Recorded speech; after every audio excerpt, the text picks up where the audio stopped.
Assalamualaikum and hello everyone. So while waiting for others to join in, if you have any other questions, so please ask me. So if I can help you, I will try my best.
Okay, Assalamualaikum and a very good afternoon to everyone.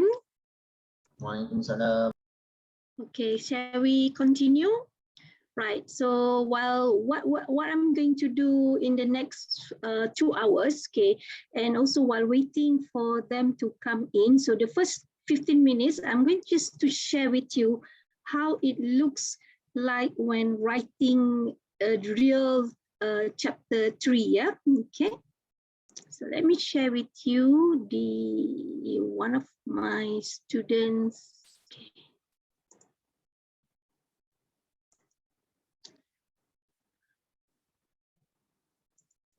Okay, can you all have a look at this? Boleh nampak?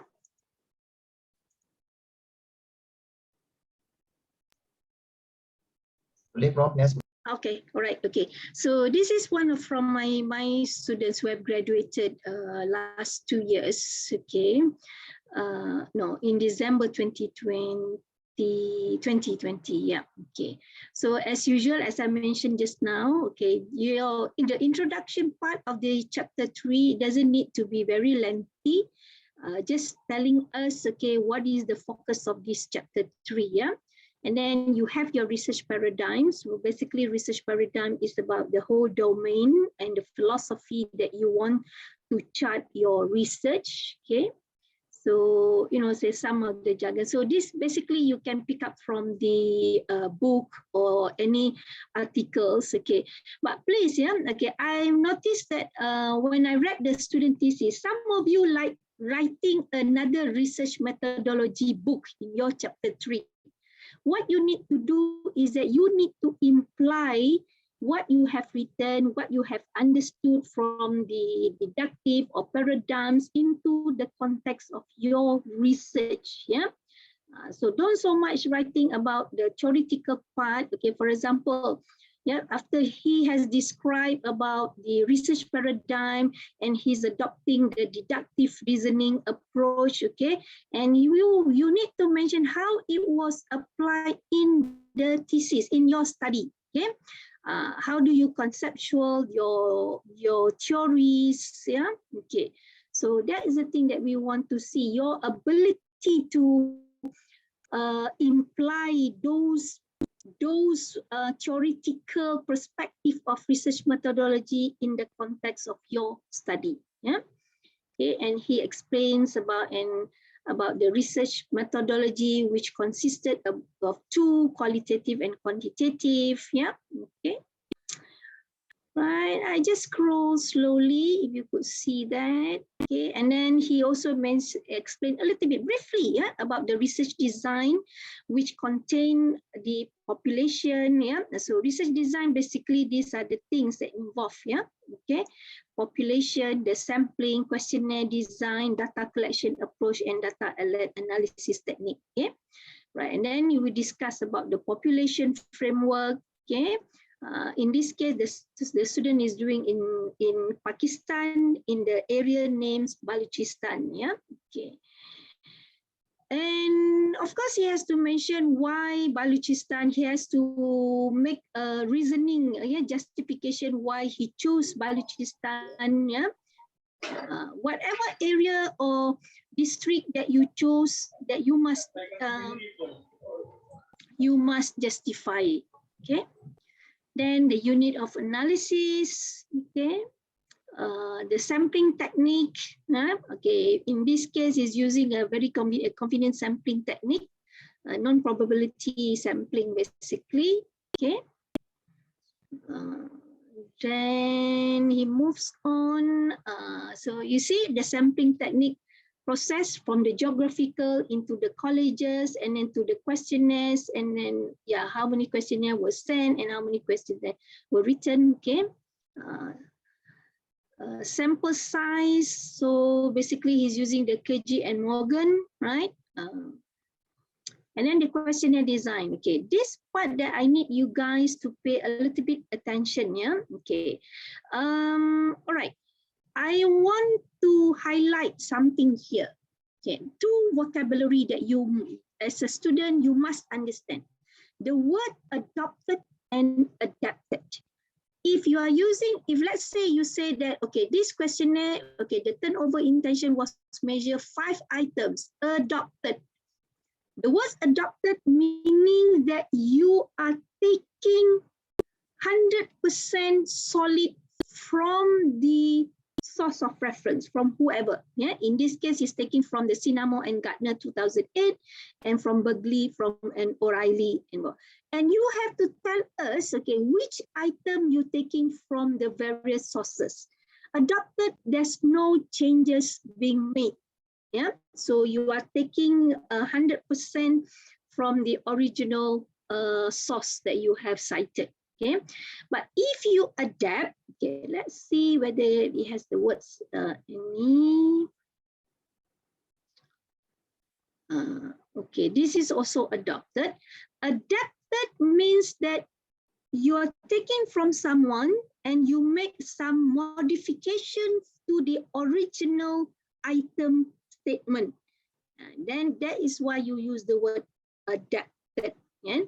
And you ideally you have to tell us how it looks like how the original items looks like, and how it looks like after you have modified those items, so that we can see whether the meanings are still the same or there's some slightly derail from the original meaning.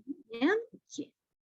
So very important that you must understand the two words. Yeah. So don't simply adopt, saying that you adopt from this person and then we discover that you actually make some adjustment from the original items. Yeah. Okay. So that is a no. Okay.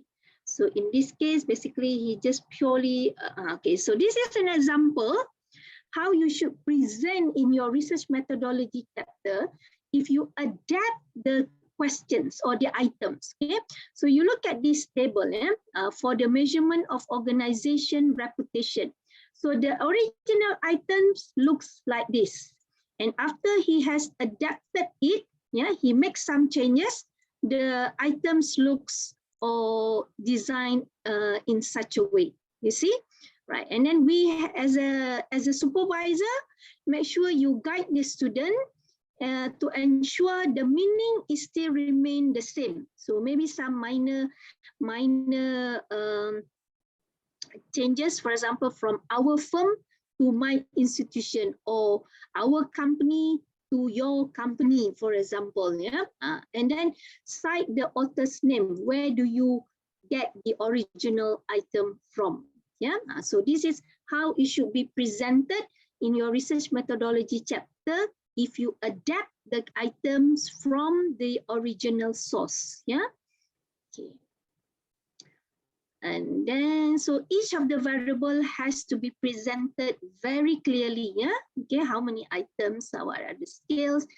All right. So this is if let's say you have a control variables. Yeah. So please tell us. Okay. What are the control variables? So in his study, he mentioned he has faculty members, age, gender, experience, designation, and college locations are control items. Okay, right. In the case of experts, there were one questions from your colleague this morning about the expert judgment and survey validation. Okay, how many experts? So in this case, yeah, he has taken 8 experts were contacted. However, 3 experts in OM and OB and HRM, the other 3 from the college itself, okay, from the locality where he wished to conduct the study. So it is good to have somebody from the field to become one of the expert review on your questionnaires. Yeah. Okay. And then talking about the pilot study, right? Then you have to present the pilot study. So results of the pilot study, you have to describe here. For example, he using the factor loadings, okay,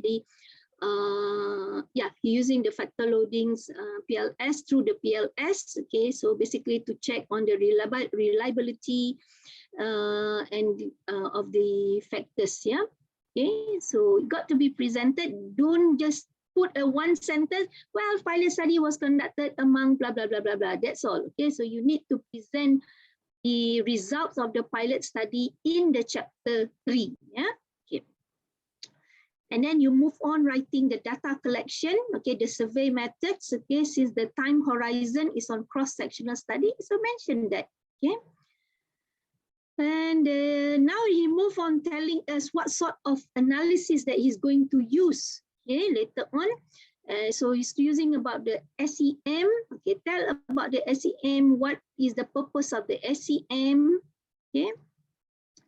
Right. Okay. So he mentioned about this item 2 to attend the construct, reflective, formative. Okay. This is something to show your understanding about the statistical procedure. Yeah. Okay. You see the rigorous of the PhD work. Yeah. All right. Okay. For the DBA people, DBA student, do I need to write this to this extent of detail? Again, it depends on the school of thoughts. Yeah, I do not say that no, you don't need to, or yes, you have to. There are two different school of thoughts. To some, the certain school of thoughts of DBA say, well, it's just enough to tell us what are the statistical procedure that you're going to use. Okay, it doesn't have to go into very detail like what my student have done because he's doing a PhD. Yeah, but there are certain school of thought saying that, okay, well, we need to see the academic rigor, whether you are DBA or PhD student. By right, in America, if you look at their DBA thesis, they don't need for you to write this kind of theoretical parts, actually. Yeah, what they want to see is that your understanding on the statistical procedures that you have chosen. For example, you said that you want to use SEM to test the model, right? For what purpose? You want to test the relationship, isn't it? The hypothesis. So that you have to tell that the SEM is meant to test the hypothesis and to test the reliability of the latent variables, the construct involved in the study. So that shows that you understand what is the purpose of the SEM, and then later you want to test the hypothesis, whether it's been supported or not, or even if you have a mediating or moderation. Yeah. Okay.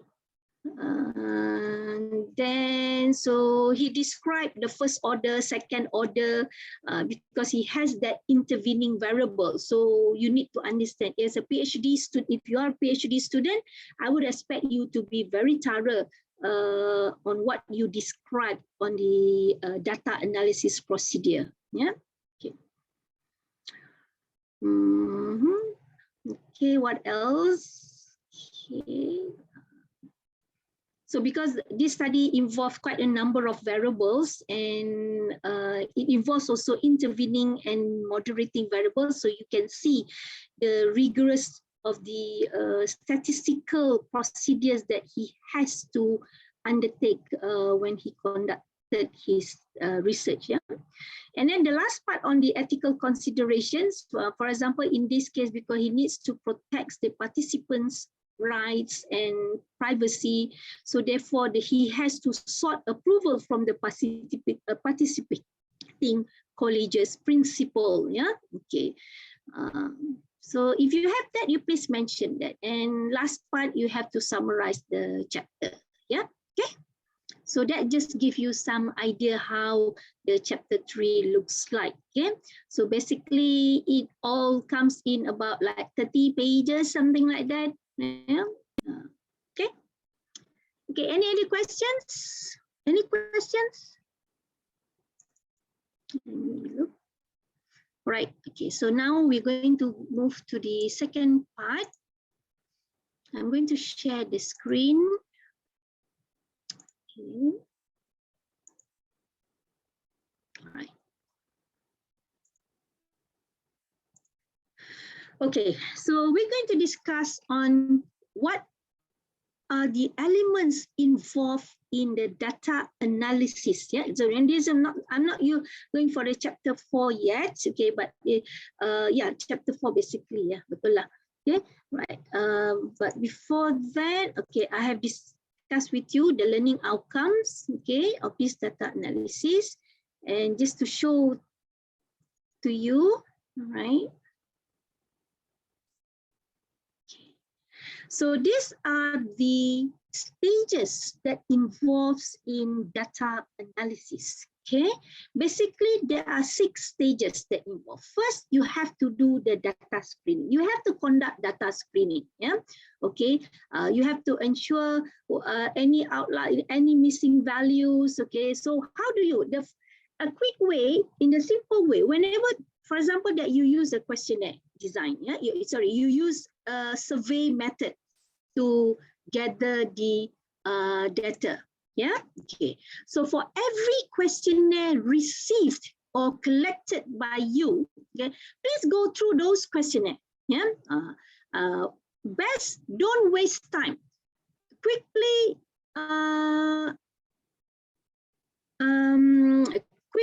quickly transfer the data into your computer.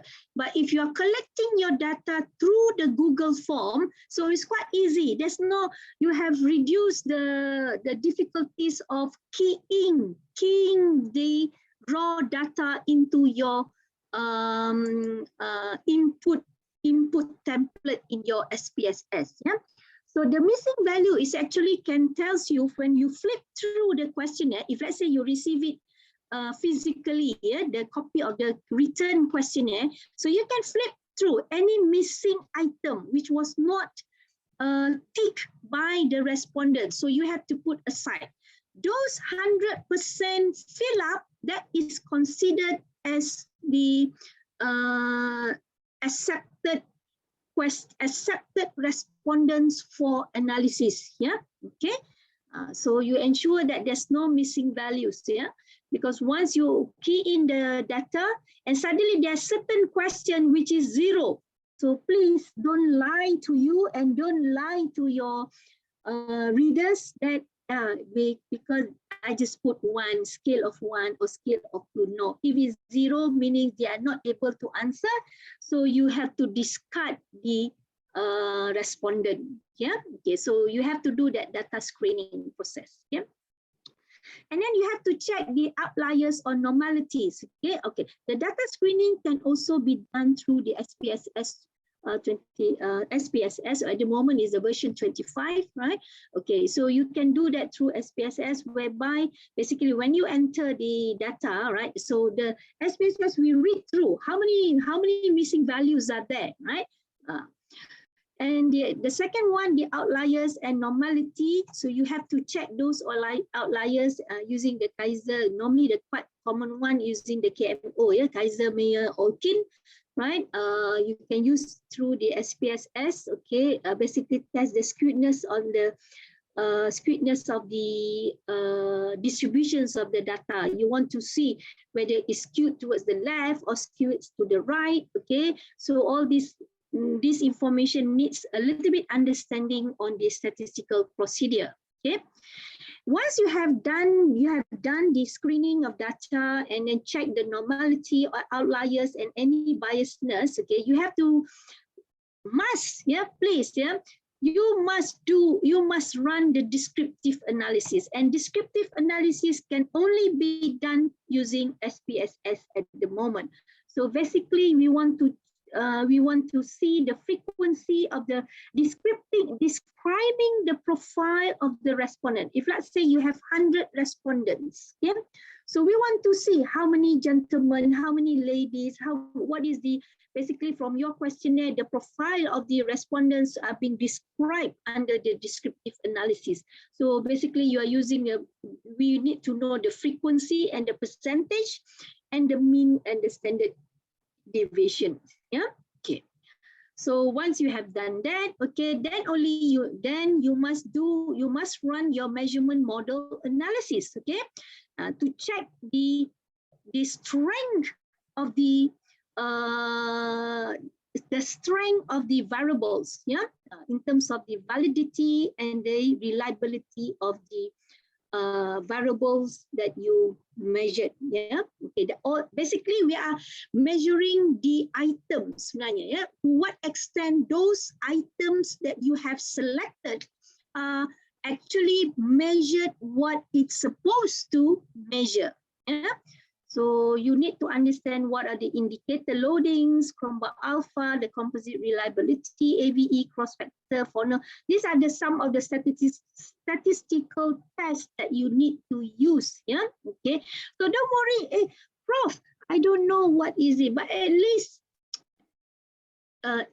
you have some. You don't need to memorize, because I can memorize as well, right? But at least you can refer to the book, okay, in order to measure the model, right? So I need to understand the Cronbach alpha. So Cronbach alpha, if anything, according to hair, if anything above 0.6 is considered high reliability. Maknanya, in other words, it implies that the constructs are good enough to measure what is supposed to measure. Yeah, okay.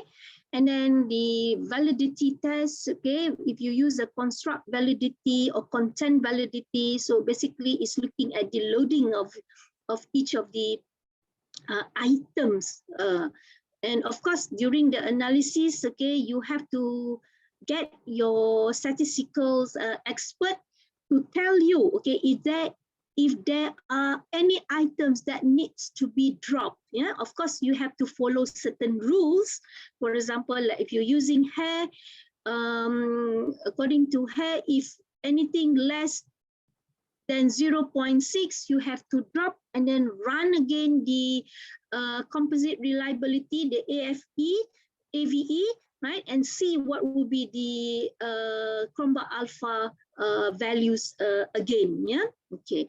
So it similar goes to the construct validity and content validity on that note. Okay, right. Why do we need to test this measurement model? Again, I emphasize again, because the examiner wants to make sure the items that you have chosen and you have constructed are the correct items to measure what is supposed to measure. For example, you want to measure job satisfaction. And according to law, job satisfaction, it should constitute maybe about 4 or 5 items. Satisfactions to a leader, satisfactions to colleagues, satisfactions to the jobs, and I can remember what's the other one, satisfactions to the environment, to the incentives and the salary, right? Okay. And then suddenly you have item that measure, okay, I am satisfied with my family support. How that relate to your job?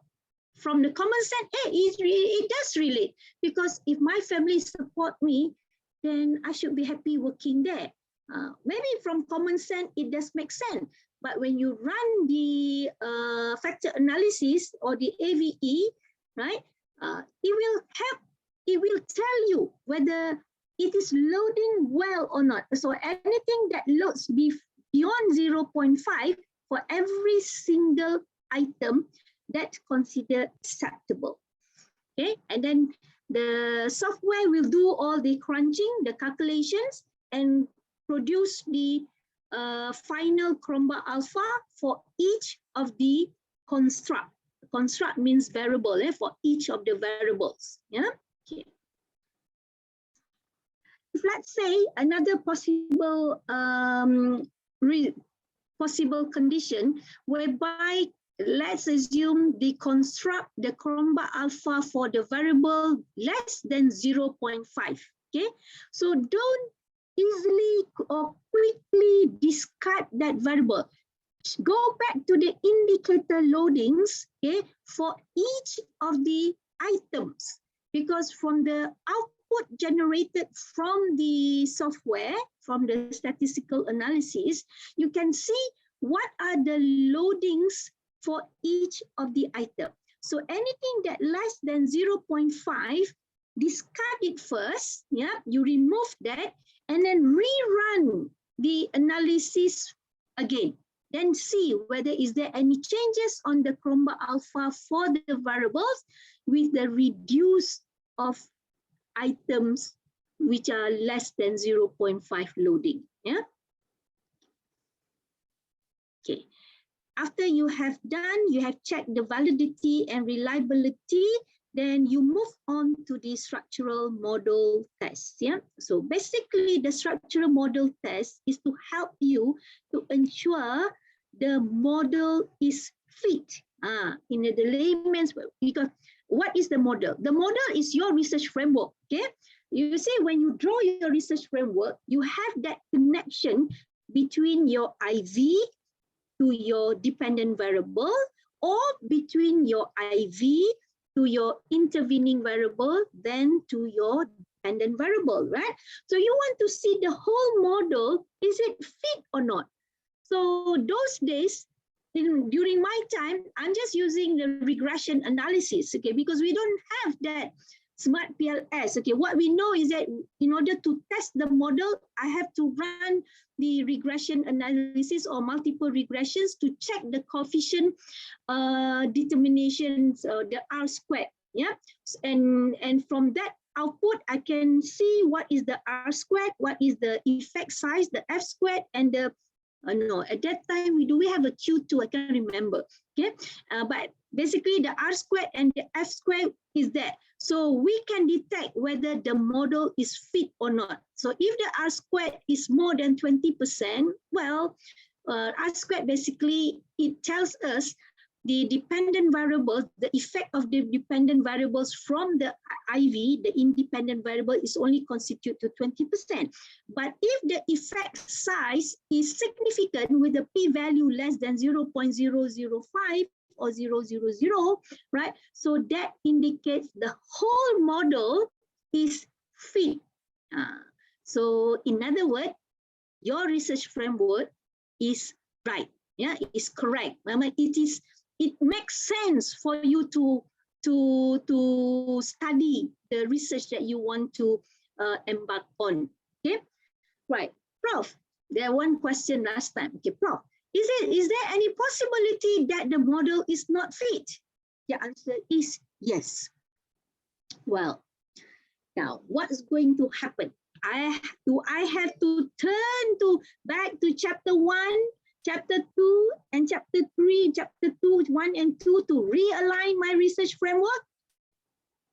Possibility, yes, you could do that. Okay, because once the model is not fit, okay, the significant P is showing that it is not significant. Therefore, what it tells us, the whole model may not fit. It is not reliable. It's something that you can't proceed. You can't proceed with your hypothesis testing. Yeah. So the adjustment needs to be done. Okay. The answer to that question, okay, if the model is not fit, okay, go back to your research. One, you have to go back to your research questions, your research objectives, and then map with your research framework in your chapter 2. The indicator, the way that I could advise you, yeah, okay, go when you have to go back also to your measurement models, okay, which are the variables that possibly may not be appropriate to be included in your framework. So you can get that clue from the loading as well as from the Cronbach alpha. Even though the Cronbach alpha say, Prof, is all above 0.6, but I'm sure there may be one or two constructs in the between.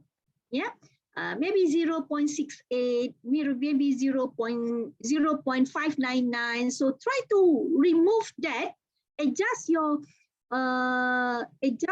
framework, and run again the measurement analysis and run again the structural model. Okay, look back, okay, whether the effect size, the F squared, is significant or not. Yeah, so if that is happen, you need to address in your chapter 4, your data analysis. When you conduct the structural model test, okay, you found the model is not significant, Therefore, you have reviewed the measurement models and try to run again by omitting few variables. Mention which variables that you have omitted. Then you run again the structure model, and if found significant, then tell us the adjustment of the research framework from the original research framework that you have described in chapter 2. So in your chapter 4, the revised research framework will be as follows. Therefore, the hypothesis testing will be based on the revised research framework. Don't use the word new research framework. Yeah? Use the word the revised research framework. Okay, right. Then only once the structural models is significant, then only you can run your hypothesis test. Of course, when you run the hypothesis test, you use the path analysis testing. Yeah, you're using the 500 bootstrapping model. Okay, these are only available in the Smart PLS. Yeah, right. Any question? Right. So this is what I have mentioned just now. Okay, the first layer, data screening, to detect any incorrect data entry, incomplete data, specific process bias, and any other data normality issues. Yeah. Okay. And the statistical procedures that you use will be SPSS, and look at the skewness and courtesies to test the data normality. Yeah. So whatever values in the data set that are greater than 1, positive 1, or less than negative 1, it shows that variables outside the normal, shows variables outside normal distributions. Yeah. Okay. And then the common method bias, also using the SPSS, the common statistical tools, we use the factor analysis through the KMO, which is the Kaiser-Meyer-Olkin, right? And also you can use the Butler test. Normally, when we run the SPSS, we just choose. Okay, we tick Kaiser, we tick Butler's test of sphericity. Yeah? Right.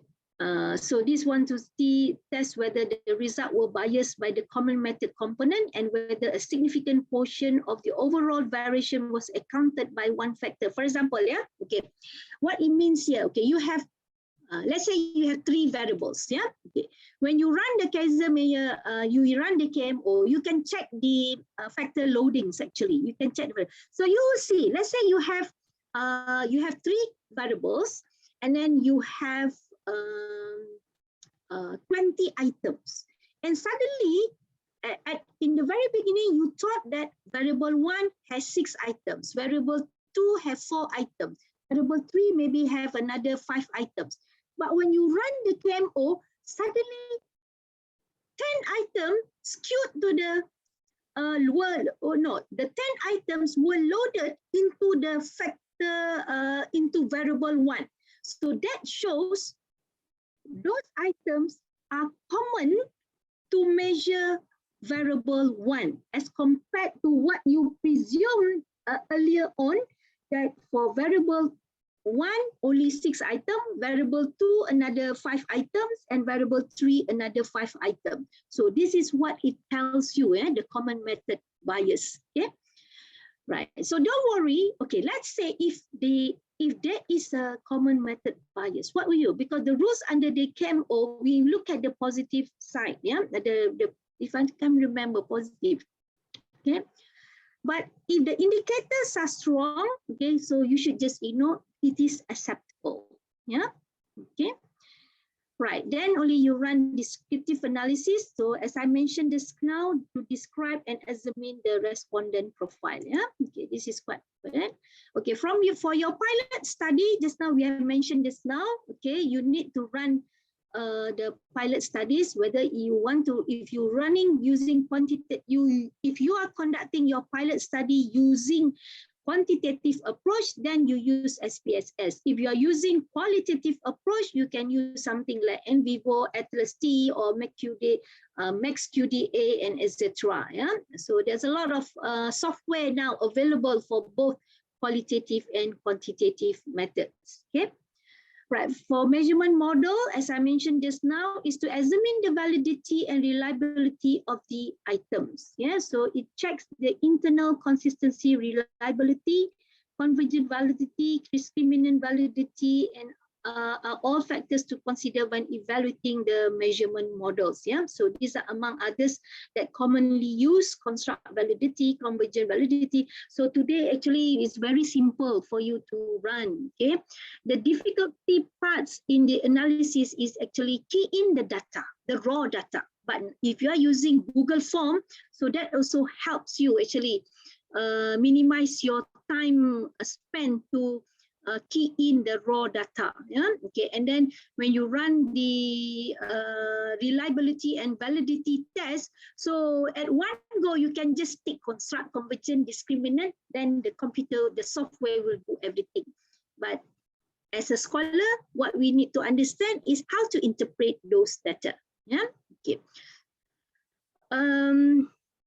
Even until today, right? Okay, it doesn't mean that I have produced more than 20 PhD students that I am good at the statistical analysis. No, right? But I still have to read. Yeah, I still have to use the book by hand, right? For me to just to refer again to refresh. Yeah, so don't think that all supervisors and examiners, they are well versed. Okay, they can remember everything, right? And of course, maybe Prof. Amir were very good in statistical, like Prof. Ramaya, my colleagues. Okay, and of course it is their butter, bread and butter, and they know that better. But as a supervisor, my advice, okay, at least you must know the basic statistical analysis. Yeah, to me, I went through the hard way, yeah, of the statistical process. So at least I can appreciate why statistics is very important in doing research. Yeah, okay. Even though if you are working in a corporate sector, you still need to understand the statistical part, because at least the simple thing, when you talk about frequency percentage, then you can understand the paragraph, you can describe it well, how many employees are actually having a morality issue and so forth. Yeah. Okay, so a part of the measurement model is the composite reliability, the CR. Yeah, okay. And of course, the indicator on the CR is to look at, it will vary between 0 and 1.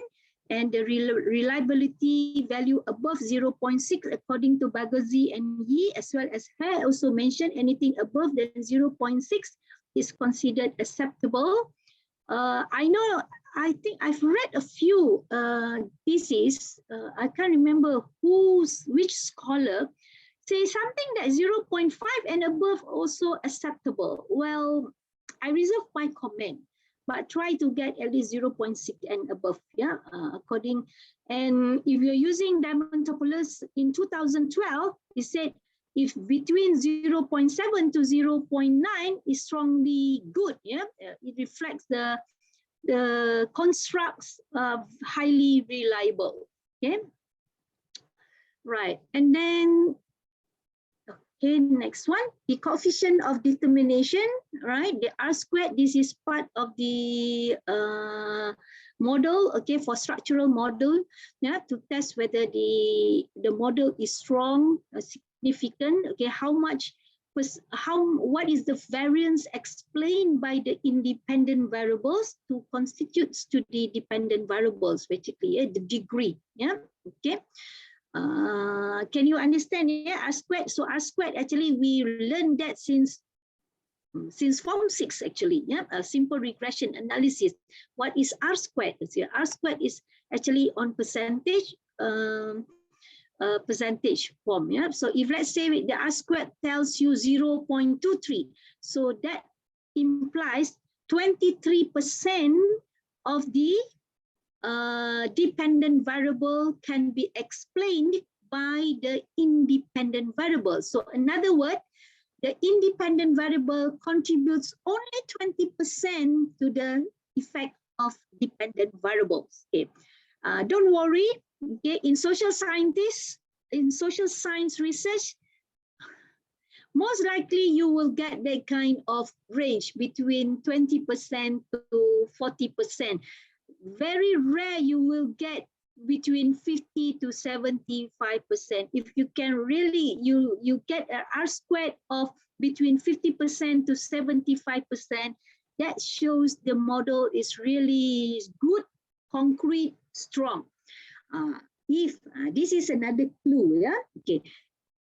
I know many students never discussed about this R squared in your chapter 5.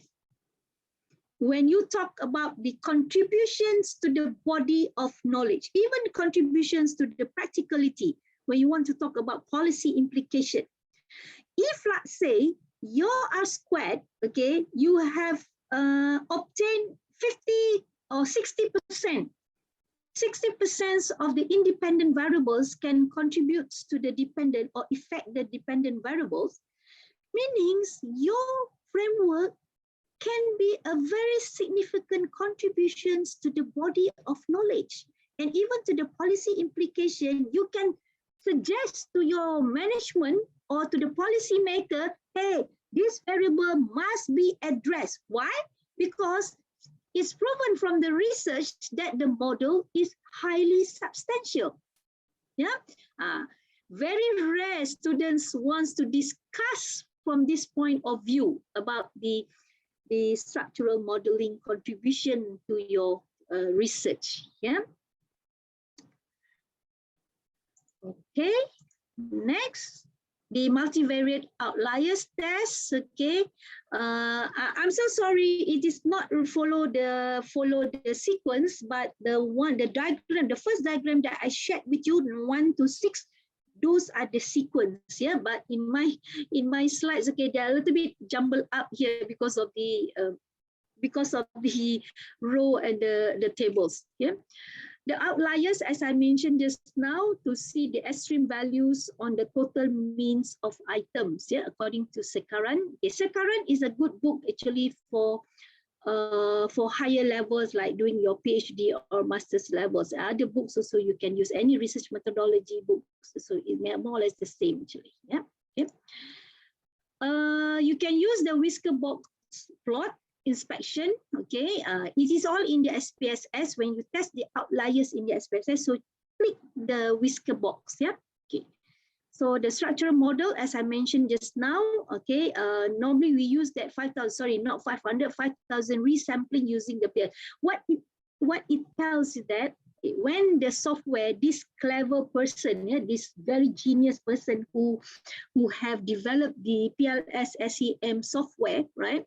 What the software did is that it is calculating, yeah, recalculating about like 5,000 times. Yeah, actually, yeah, what he calls it as a bootstrapping to reflect whether how strong the model actually, okay, whether is it true that all the variables are interconnected. The relationship among all those variables have gone through a very rigorous process through the software, which we don't need to understand that, okay, because they are giving us the software, so you just use the software. Most important that you need to understand the outputs from the computer, from the software. Yeah.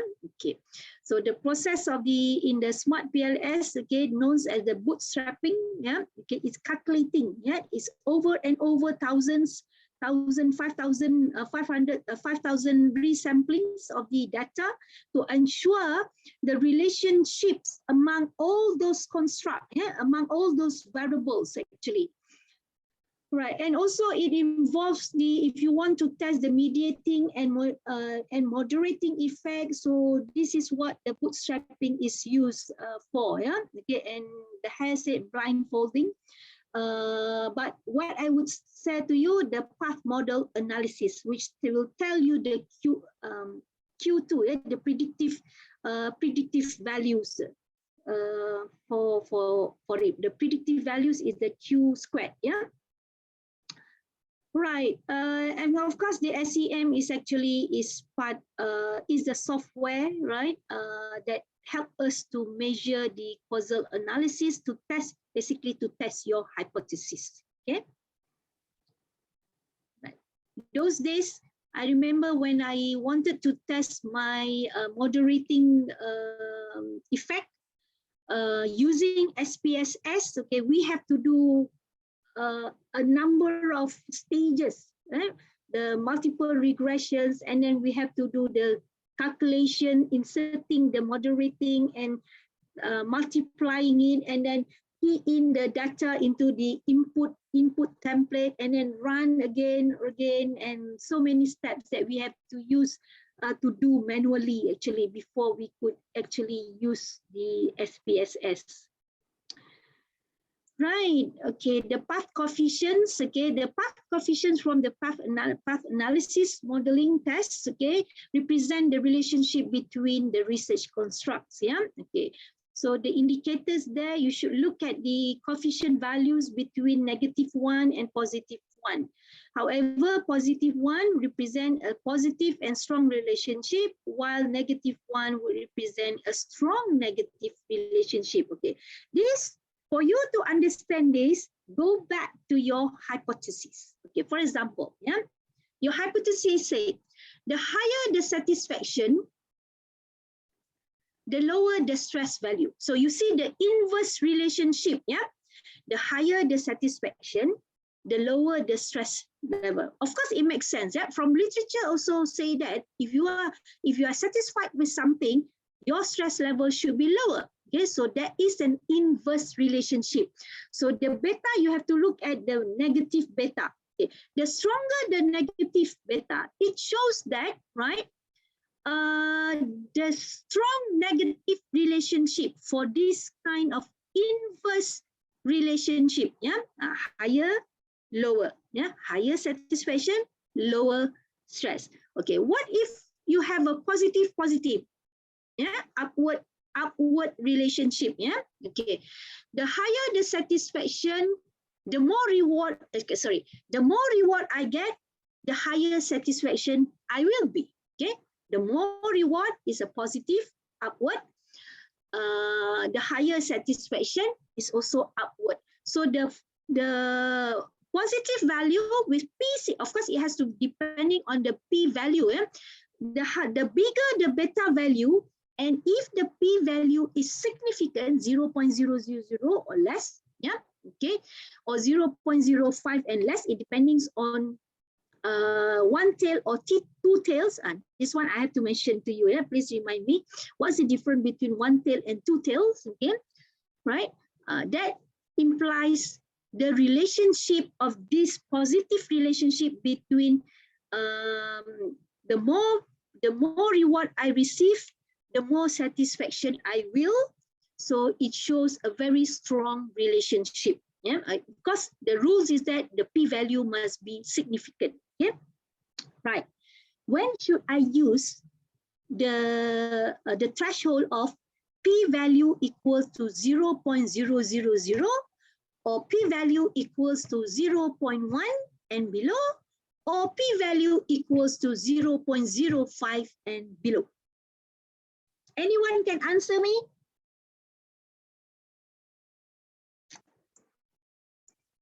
Anyone can answer me?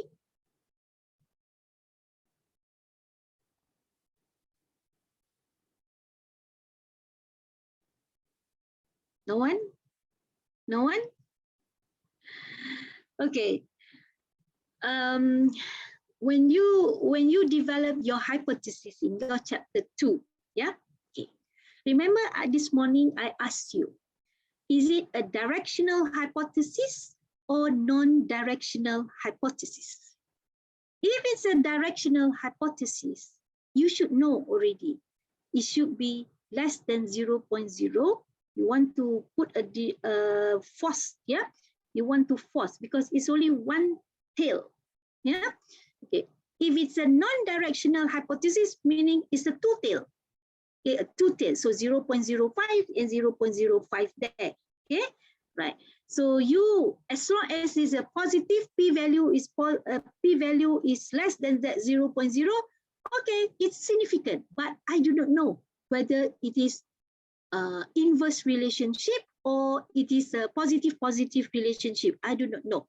So, but if you have a directional hypothesis, then your choice will be, you have to, when you choose the analysis at your SPSS or your regressions analysis, okay, please choose a single tail, yeah, or one tail test, and not two tail tests, yeah, okay. Right, the F-squared, okay, the F-squared, as I mentioned just now, is an indicator to measure the model. Yeah, so you have R-squared to see the contributions of the independent variables, but the F-squared is telling you how good, how strong is your model, the whole research model. Yeah, okay, so that is the idea, the implications of why we need to understand the F-squared. Yeah, the values of interpretation of effect size. Okay, if you look at this, okay, Chin 1998. Okay, last time when I studied, I don't have a Chin. I don't have a hair. I don't have anyone there. Actually, only hair there. Okay, it was quite an old book. Okay. Right, even though at that time in 1994, Hare is actually writing up a multivariate analysis, the first book that were published about multivariate analysis. Okay? And Chin today in 1998, right, he has put something like three categories. Okay?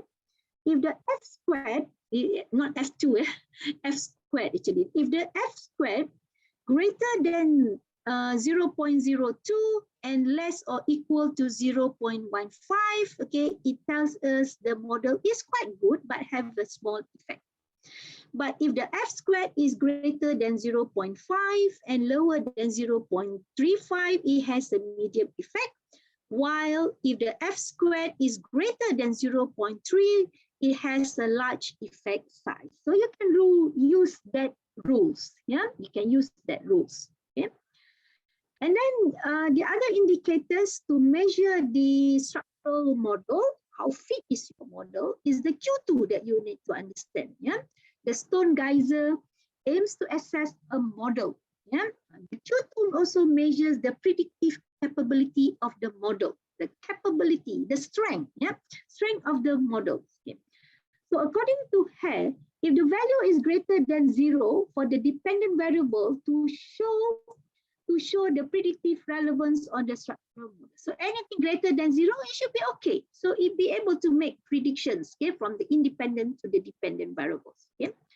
Moreover, the widely accepted values that indicate predictive value for an endogenous construct, yeah, okay, are 0.02 considered very small, 0.15 considered medium, and 0.35 or 35% considered large. Yeah, so in the social scientists, well, if you're less than 0.02, that's considering very, very small already. Yeah. Okay. But if let's say you have 35% and above, so that's considering good. So you should take this advantage to discuss in your chapter 5 that you have to convince the reader that the model, the research model that you have developed in your chapter 2, right, it is worth to be considered and can contribute to any policy implications or even to the body of knowledge. Yeah.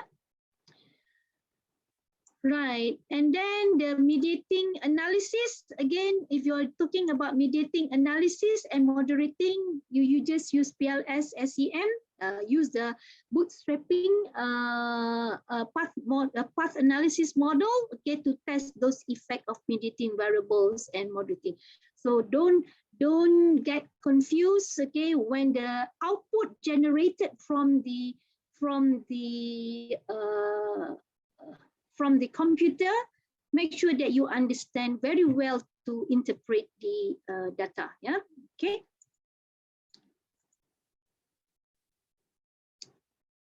Right, let me show to you how it looks. I will stop there. I will go for chapter 4. Any questions? So let me see. Huh.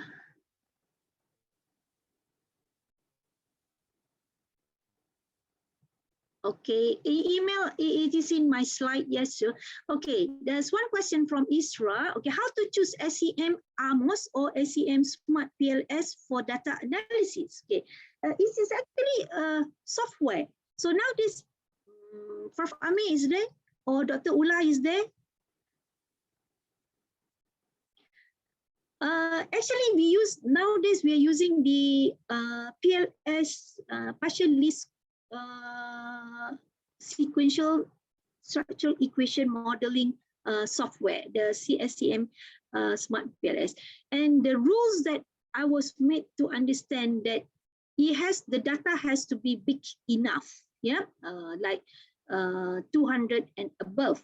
Okay, but if let's say you have even though you are using SEM AMOS, okay, this again, there may be some limitations if the data very small. Okay, if the data is very small, for example, like you have only 25 data point. Data point meaning data points, yeah, okay, data points. Okay, what should I do? Definitely, you can't use the SEM. You need to use the SPSS. You can run multi-regression analysis through your SPSS. You can even choose the non-parametric or parametric test, because if it's less than 30, then it will be a parametric test. And if it's more than 30, it will be a non-parametric test. Did I get it wrong? Okay, let me check. Yeah, okay. So you can use SPSS there. Just don't feel worried, because all my friends are using SEM now. So I'm not using SEM now. So why? If I'm your examiner, I will look at your data points, your entry. Yeah, how many data points you have? Meaning, yeah, how many respondents you have? If you have many respondents, of course, I would ask you, why didn't you use SEM AMOS or SEM Smart PLS? Then I will ask you, why do you use just SPSS? Right? Because it just to mention to tell us. It will imply that as a research students, you are aware of those software available in the market. Yeah, it's just like NVivo. I'm not saying that if you want to analyze the qualitative analysis, you have to strictly use NVivo. No, there are a lot of qualitative analysis tools available now. It's not just NVivo, Atlas T, MacQDA, and what else? There are about 6 or 7 software now available. Yeah, okay. What about machine learning algorithm to analyze data? Is it better than SEM? Okay. What sort of machine learning algorithm that you have now?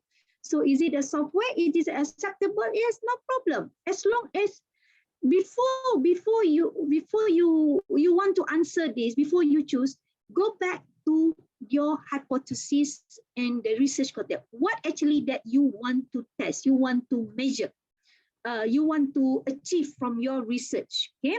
So if let's say you want to test the relationship between your IV and your DV, and then it can be done using the machine learning algorithms, okay, because algorithm basically is to tell you specifically on the rubric, yeah. Yes, by all means you do it, okay, but if it is acceptable, okay, but normally in the research we, either you use SEM AMOS or SEM PLS, but machine algorithms, okay, I know my friends in the computing side where he wants to look into the trend analysis, yeah, to do the trend analysis, yes, he will do that. I forgot this morning, I wanted to tell you, okay, those who are doing a research based on archival data, yeah, for example, but you would want to see the trend of the stock market, okay, the one thing that you can run you use the econometric modeling through you can use to SEM actually.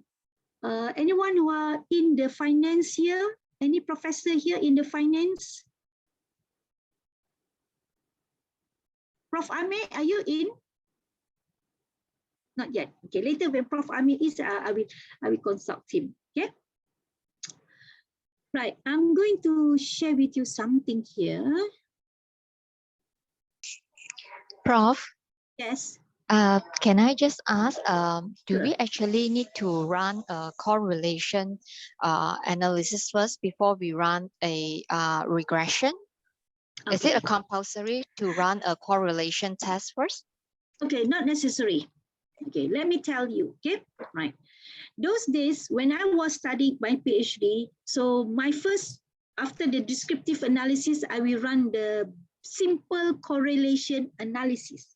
So correlation analysis is just telling us the relationship, but it's not telling us the strength. Yeah, so you have to remember what is the difference between correlation analysis and the regression analysis. Correlation analysis, the R, yeah, the R is actually telling the relationship. Is there any relationship or not? Okay, right. Okay, the questions by you. Okay, is it necessary or not? Okay, good to have, but not necessary. Good to have, but not necessary. Okay. Prof, if what happened if when I run the correlation, it shows that there is no relationship. So will that actually deter me to actually go further to run the regression test? You can run, you still need to run the regression analysis because the regression analysis is more powerful than the correlation analysis because it will tell you the strength. So once you run the correlation, it shows there's no relationship, right? Okay. Then when you run the regression analysis, it tells you there is a relationship and it will tells you the impact, yeah? The beta value will tells you how much strong or strength, yeah? That this IV on this IV or this IV on this DV, okay? So the regression outputs will automatically overrule the correlation analysis actually. Yeah. Thank you, Prof. So I take it that the multiple regression analysis, the outcome, yeah, it's more powerful, so it can actually override the correlation test, is it? Thank you, Prof. But once you run the correlation, please describe. Yeah. When you have the first year, you run the correlation, just explain the result of the correlation. Then when you run the multiple regression analysis, also explain as usual, you need to explain everything. So when there's a conflict between multiple and the correlation, don't worry about that. Because as I mentioned to you, multiple regression and regression analysis, simple regression analysis is more powerful because it will tell you the strength. Whereas the correlation analysis is just telling you about the relationship. I have a relation with you, yeah, but I do not know whether I know you. Of course, I have a relationship with the Prime Minister because he is my Prime Minister. Right? But if I run my regression analysis, it seems that I don't have any effect because he doesn't know me, I don't know him, right? This is something like that, okay? Thank you so much, Prof. Okay, all right, thank you, welcome. Okay, let me share with you this chapter 4.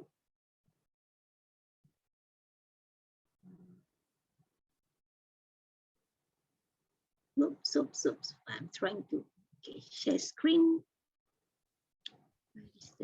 Hi, Prof. Can you hear me? Hi, yes, I can. Hi, Prof. I have a question. Whether you will cover the application of the software for each stage of the analysis in the later seminar or webinar?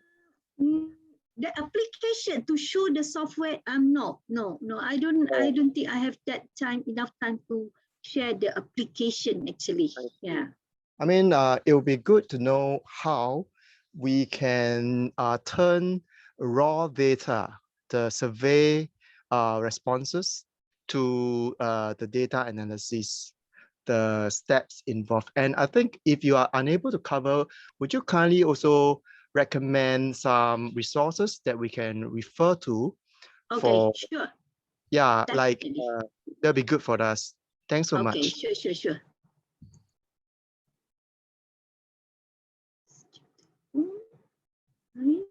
Why it is not opening here?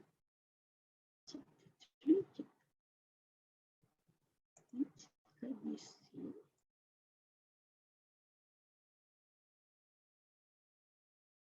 I want to share with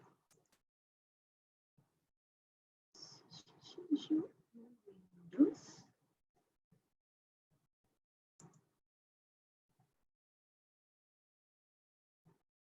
Okay, all right. Okay, guys, can you see this outline for the chapter 4? Yes. Can you see now? Yes. Okay, all right. So basically in the chapter 4, okay, the title of the chapter 4 will be data analysis and results. Yeah, okay. So it has to start with introduction. Every chapter it has to start with introduction. Yeah, introduction about the chapter. Okay.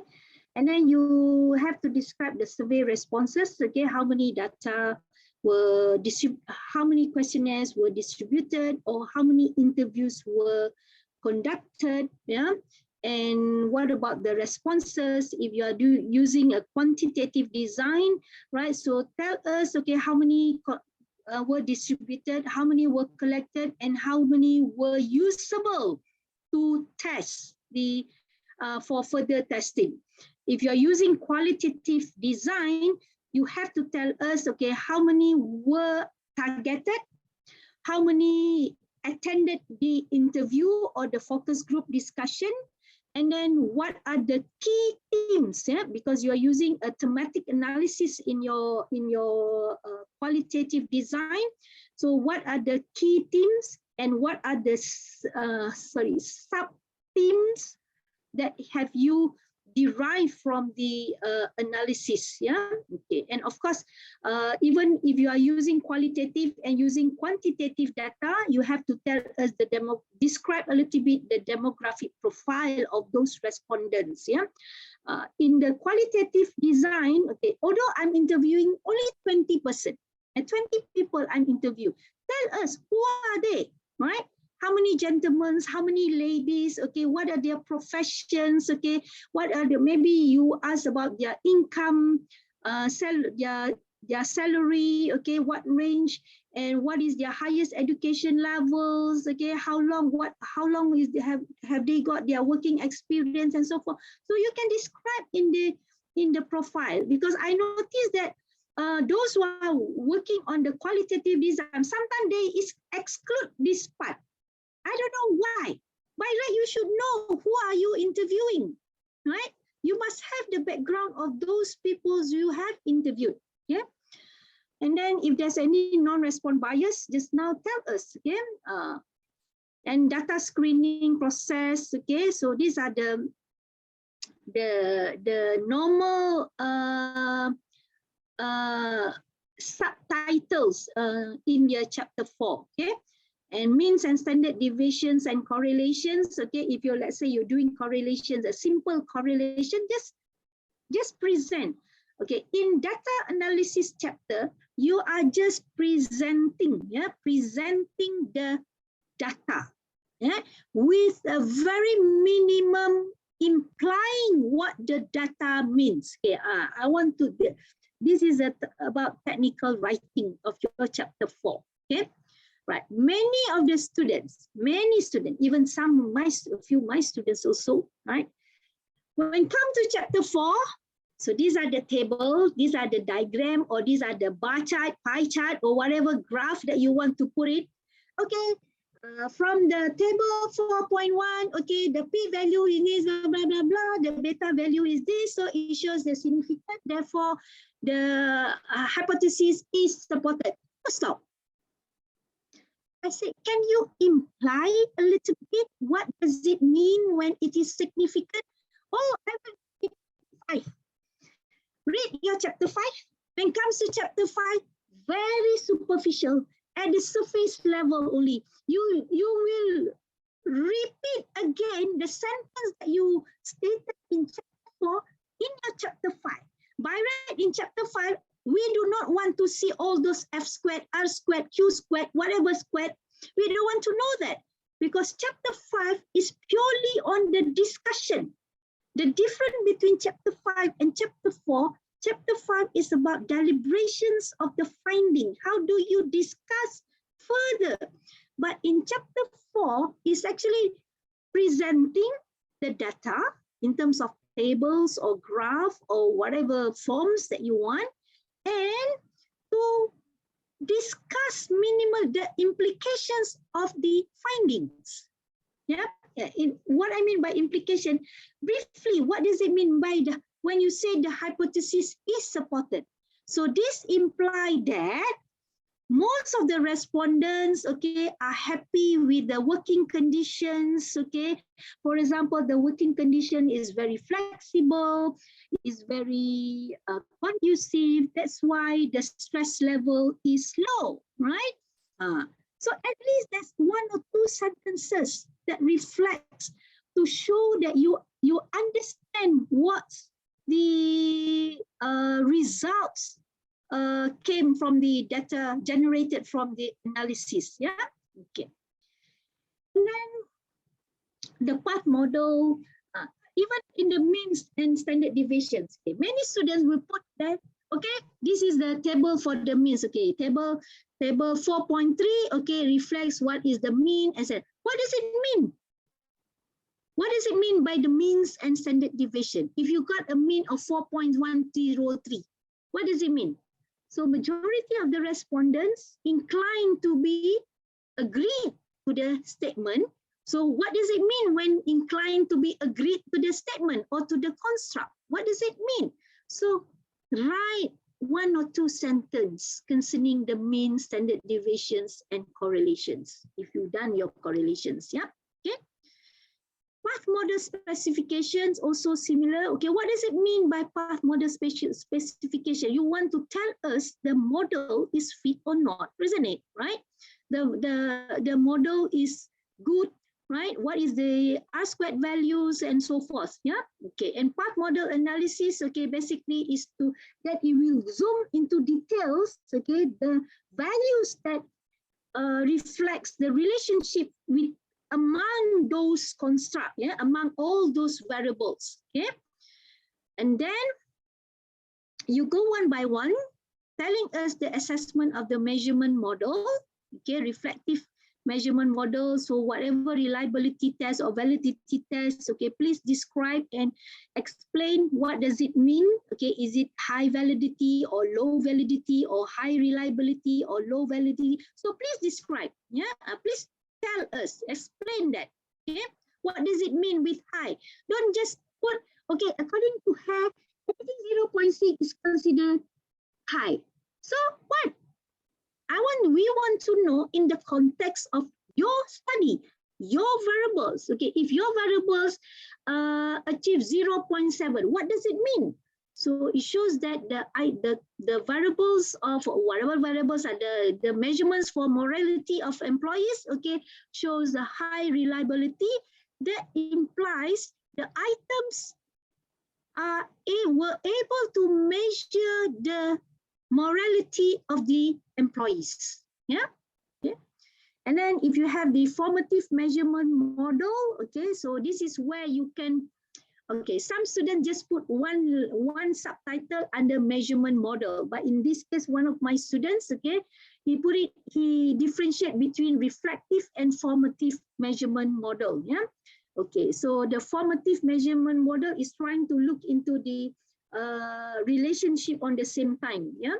Okay, and okay, and then it goes to the okay, the stage 2, the assessment of the structural model. So this is where the R-squared, the F-squared, the Q2, and then go to the hypothesis result, the direct path coefficients, as well as the indirect path coefficients, for the mediation analysis and the moderations analysis. Yeah. Okay. So basically, the path models results actually it can help you to describe the structural model. Yeah. Okay. And then as usual, you will end up your chapter 4 with the summary of the chapter. So in the summary, try to list down all the hypotheses, highlight all those significant findings, right? And then the hypothesis, how the results were supported or not supported. And then tells that the further discussions on the implications of the findings will be discussed in chapter 5. Yeah. Right. The next one that I want, okay, stop this one.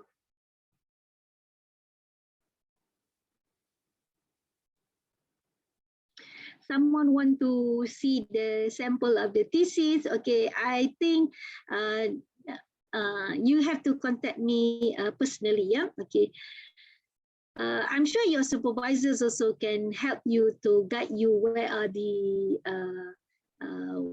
good thesis available in your university too. Yeah. Yes, you will have my slide.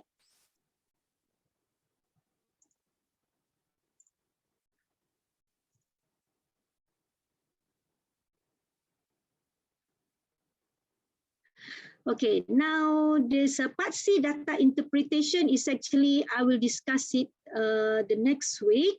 Okay, I want to show you the sample. Yeah, okay.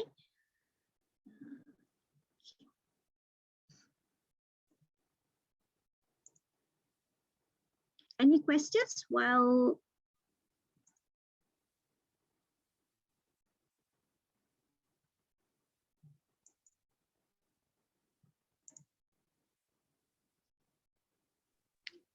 Prof, I got a question. Is it Sure. necessary for us to use both the MS and the PLS, or can we just choose one of? Yeah, two? just choose one. Just choose Because one. Yeah. just now you have a table that shows the different stages, and some of the stages is only done by PLS. SPSS. Yeah, but Or some of them AMOS. is only by PLS. So do we have to do all the stages that you covered? Yes. Remember the stages that okay, let me show to you. Okay. The 6 stages, but some of the stages cannot be performed by SPSS. Exactly. That's why. For example, like this one. Yeah. Okay. Let me go back to you. Sorry. So does it mean that for our chapter 4, we must use both the software? It's a necessity. That's very true. Oh, because I got an idea that we can choose one of them. We just need No. to. I thought you were asking just now about AMOS and PLS SEM. Yeah, in SE, if we are using SEM to research, I mean, as a method, do we have to use 2 software to cover the different stages? Okay, for example, you need, these are the 6 things. Yeah? Can you see these stages? Yeah. Yeah. Okay. For example, to run the data screening and outliers, you need to use SPSS because it is not available in the SEM or Smart PLS. Sure. Yeah. To run the descriptive analysis, you need to use SPSS. Yeah. Okay. So that's why you have to use both. Yeah, the Smart PLS. But if you're talking about SEM AMOS and PLS SEM, you can actually use PLS SEM. Yeah.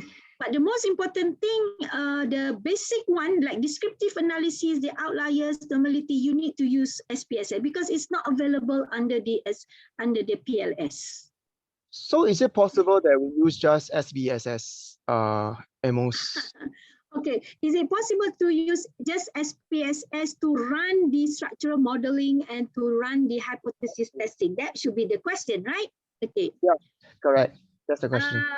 Okay, with the development of the statistical analysis today, I'm not saying that you should just use SPSS, but if you are my student, I would want you to use PLS SEM for testing the structural modeling and measurement model and also the hypothesis, because that is the development in the statistical and the research arena. Yeah. Okay. And as a scholars, okay, it's good that you know the latest technology or latest software that is available. I'm not saying that SPSS is not good, but the PLS SEM is actually more advanced level. Yeah. But then again, depending on your number of data points. Okay, because the PLS SEM, it cannot take any a small data. If you have only 15 data, so it is not advisable for you to use PLS SEM. Okay, then you need to use SPSS.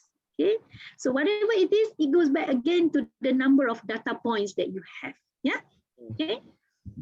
But if let's say you have 200 data, of course I want you to use the PLS, and it's actually much faster compared to SPSS. You know, I'm not that good in the PLS SEM, but I've done it, okay, but it is much faster actually, because it's just like a shortcut of certain things if I were to use SPSS, especially to test the hypothesis and to test the structural modeling, and also to test the mediating effect and moderating effect. It's much faster if you use PLS SEM, because it is there. The software, the procedures in the PLS SEM is already there. Yeah, unlike SPSS, if you want to run mediating analysis and moderating analysis, wow, there are several stages that you have to go through. Yeah, it is not. It's kind of a very tedious actually if you want to run mediating and moderating analysis using the SPSS software. Yeah. Prof, I got questions. Sorry, you continue first. Sorry.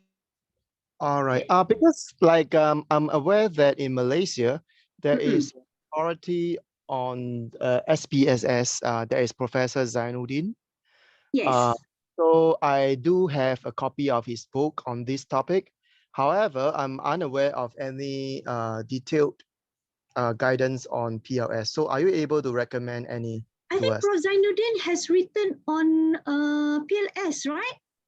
All right, I'll go and search for that because I haven't got a copy of that. Got, where is the copy of his book? Maybe in my office actually. Yeah.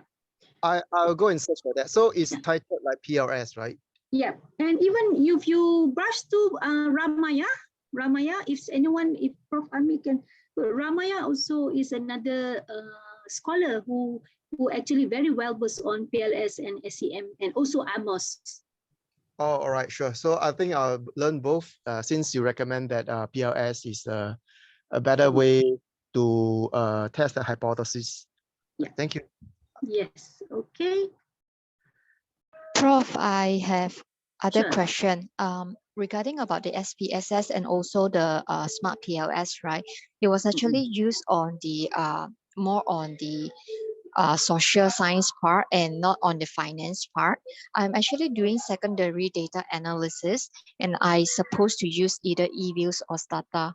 So for Stata, will I be able to run the mediator or moderators as well, or I need to use other software as well? I'm not sure whether Stata can run or not. Let me check. Have you consulted? Let me check. Because if you're using Stata now, Okay. I supposed to use Stata panel data analysis, but because I have yet to go to chapter 4 yet and still writing on my chapter 3, so I was just wondering, do I also need to use other software? Because you actually mentioned that the PLS, smart PLS will not be able to run the descriptive analysis, right? Anyhow, if the SPSS, Prof, just now you have mentioned the SPSS, while I was doing my coursework that time, right, we were actually introduced with this Jamovi, which is actually free license. You can actually run the descriptive analysis based on Jamovi and need not to purchase the SPSS license to run it. Okay, all right, Yeah. okay. I think Stata should be able to run the, but I know Stata can run the ANOVA, MANOVA, right? Analysis Prof, of I variance, haven't explored the I software think yet. Yeah. But it can, because if it can run, but you just check in the Stata software whether is there any indications on the mediating. Okay, mediating is equivalent to the regression, but of course it has a first part, second part, yeah, because dia ada macam first part, first order, second order, third order lah, right? You just look through, because I suspected, because I've not used Stata, but I know Stata can run ANOVA, MANCOVA as well. If it can run multiple regression, multivariate analysis, my suspicion, yes, it can run the mediating and moderating analysis. Unless anyone here are good in Stata software?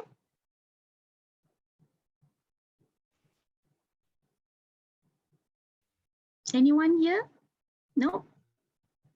Okay. Doesn't matter, Prof. I will actually check it out for the Stata. Yeah. Thank you so much, Prof. Okay, but you just check. I will check also. Thank you for that, for highlighting that to me as well. Thank you, Prof. Because any but of course, like descriptive analysis, even smart PLS also cannot not be able to do that. So you have to use SPSS to do it, to run your descriptive analysis. Yes. Prof, I got a suggestion. As a continuation of this webinar, this series of webinar, you could consider to get an expert in all this software to explain how we turn raw data into data analysis. Okay. Involved so that the technicalities can be, explained more clearly. Right. I'm not very in this. Okay, because I know if I were to go through the data part, because we only have like 2 hours only for that. Okay, that's why I was contemplating to show or to go through really into that. It should be another section actually, just purely on the computer data analysis, okay, because this is a very that if I'm not around, I may get Dr. Ula. Okay, I think you met Dr. Ula during the last sessions for the literature review, right? Yeah.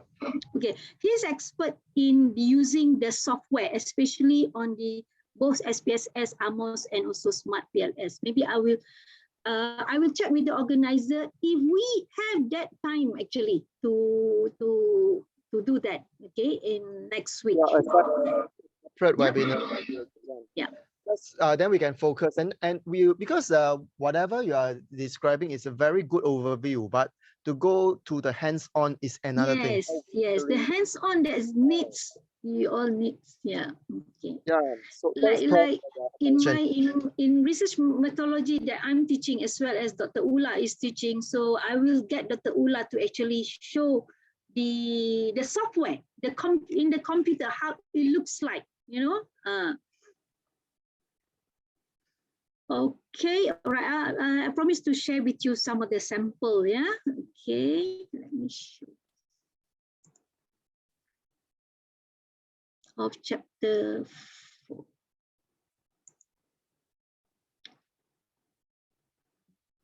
Right.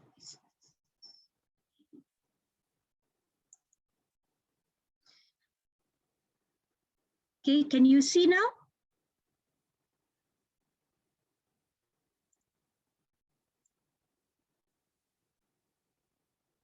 Yes. Okay, so this is a chapter 4, right? Okay, title of the chapter 4 will be data analysis and result. So as usual, there will be an introduction about the chapter.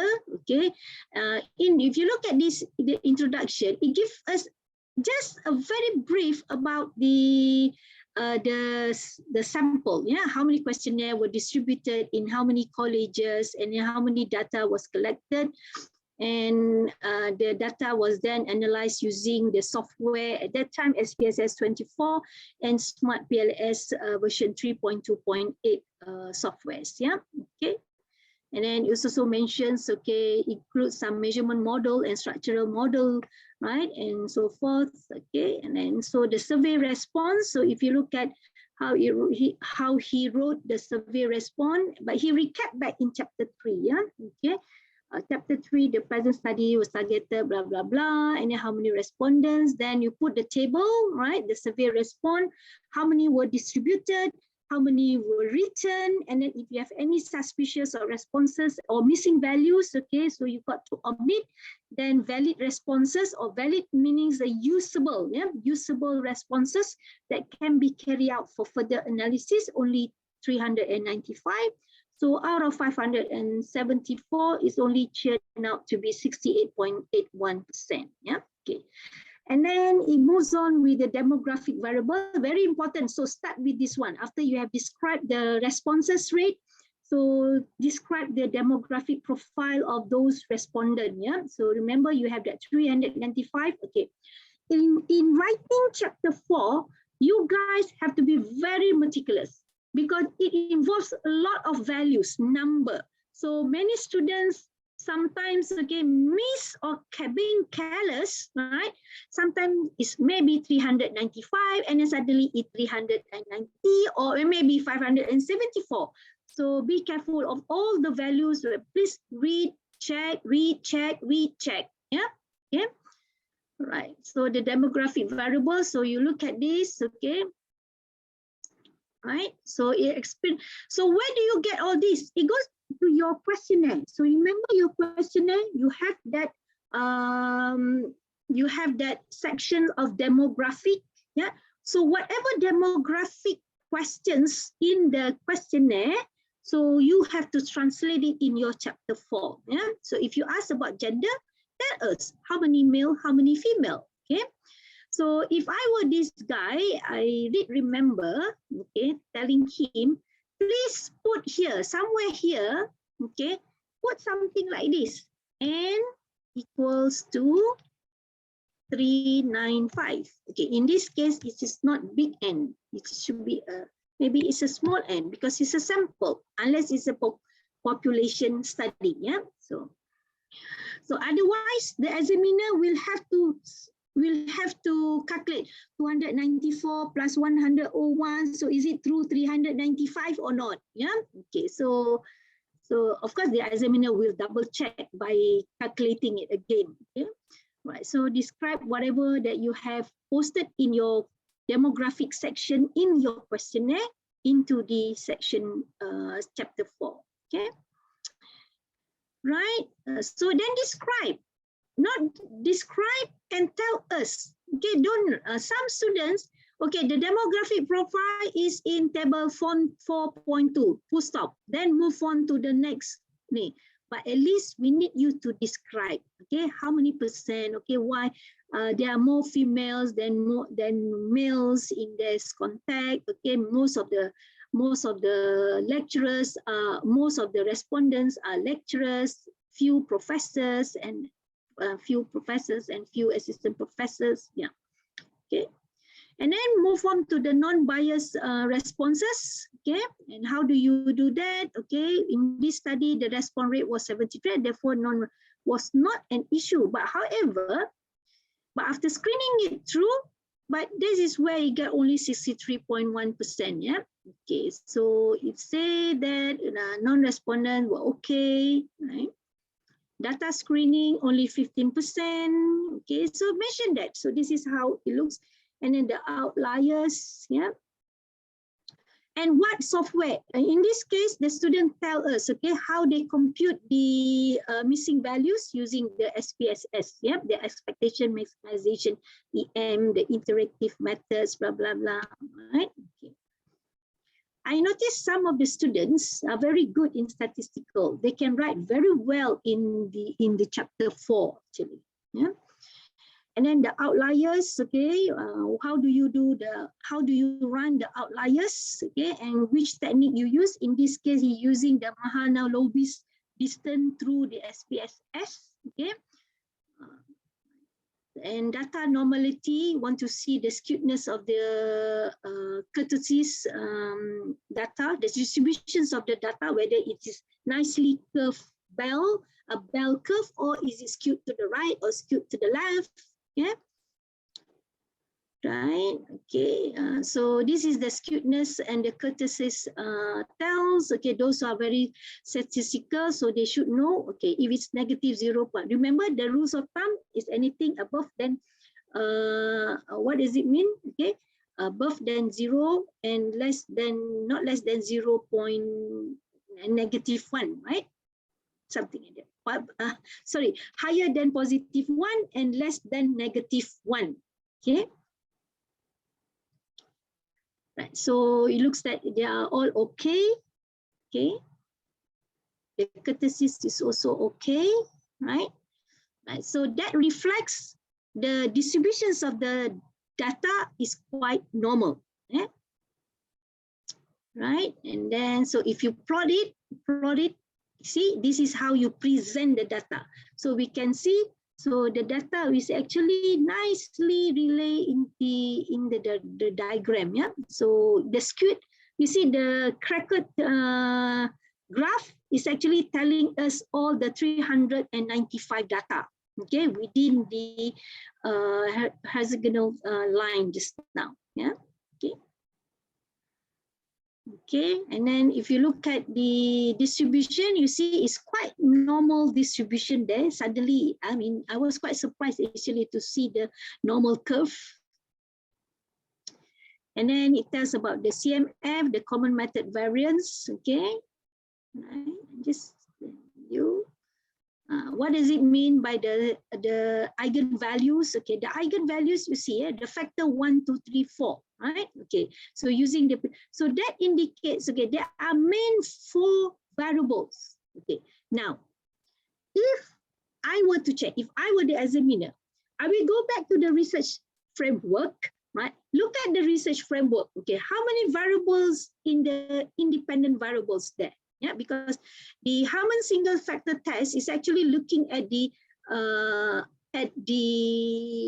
independent variable, the number of independent variable. Is it true that you have 4? Then you can see here, right? Anything that, of course, there is there's a axis, the factoring axis. If you describe in terms of, it's just not here in the appendix. It shows, yeah, okay.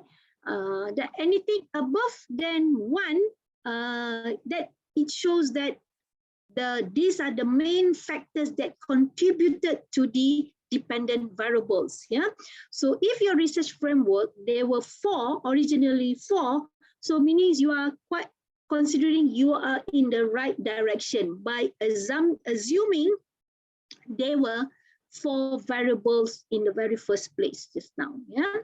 So in this case, you can see that the cumulative variance is about 36.4%. And each of the factors, you can see also the constitutions of each factor, about 7%, 5%, 4% there. Okay? And then the mean and standard, which you run it from the Spss. Okay, so you can have this for each of the variables here. So if you look at, this is including the moderating, dependent, and also intervening variable. So if you look at this study, basically 1, 2, 3, 4, 5, 6, 7. He has 7 constructs, or 7 variables there. So these are the mean and these are the standard deviation. And I did ask him in the first place to run also correlation analysis, a simple correlation analysis, just to check with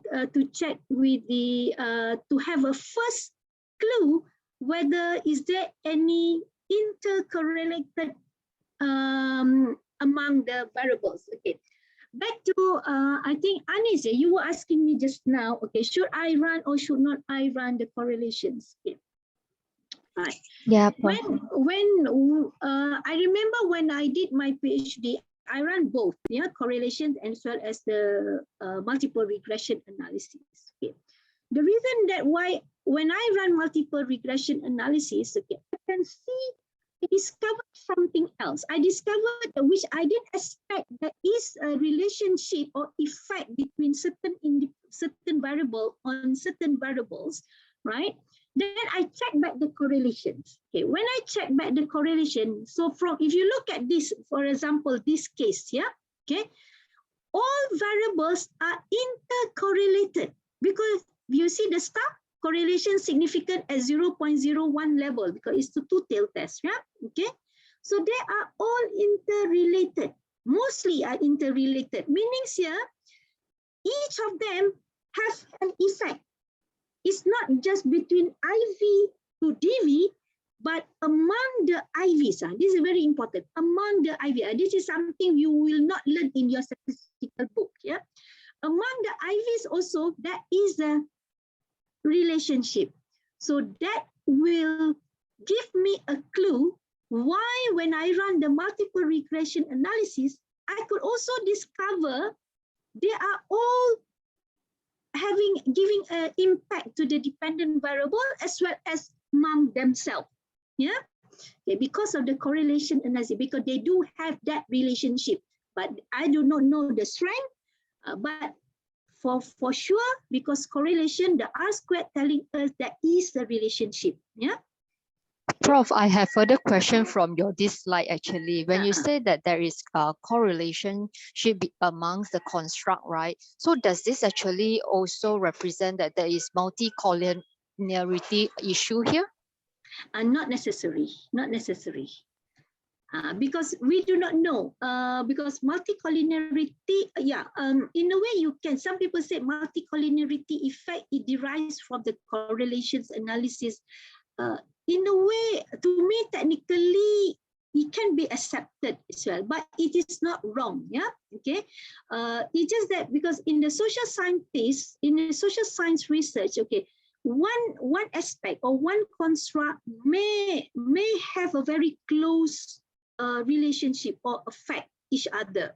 So don't feel very scared if you have that multi-collinearity effect, because multi-collinearity effect telling us, yes, there is an you are right, there is an intercorrelation occur among the IV, yeah, among the IV.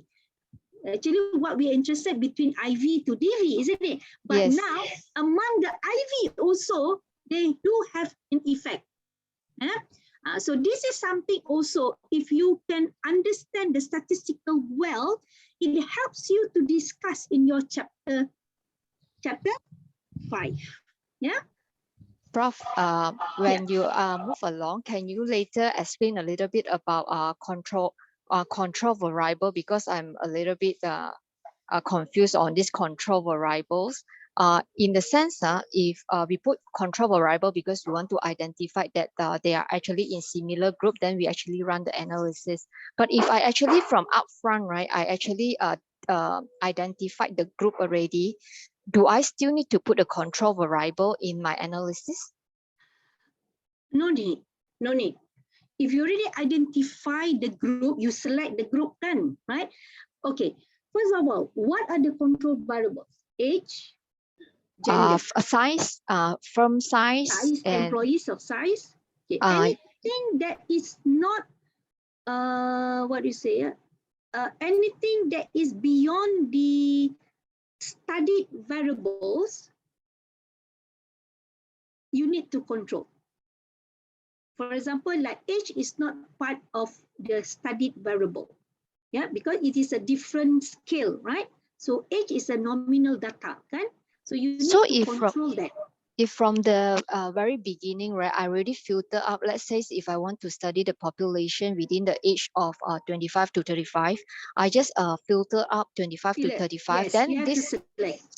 So I don't need to include you don't need to control anymore. You don't need to control.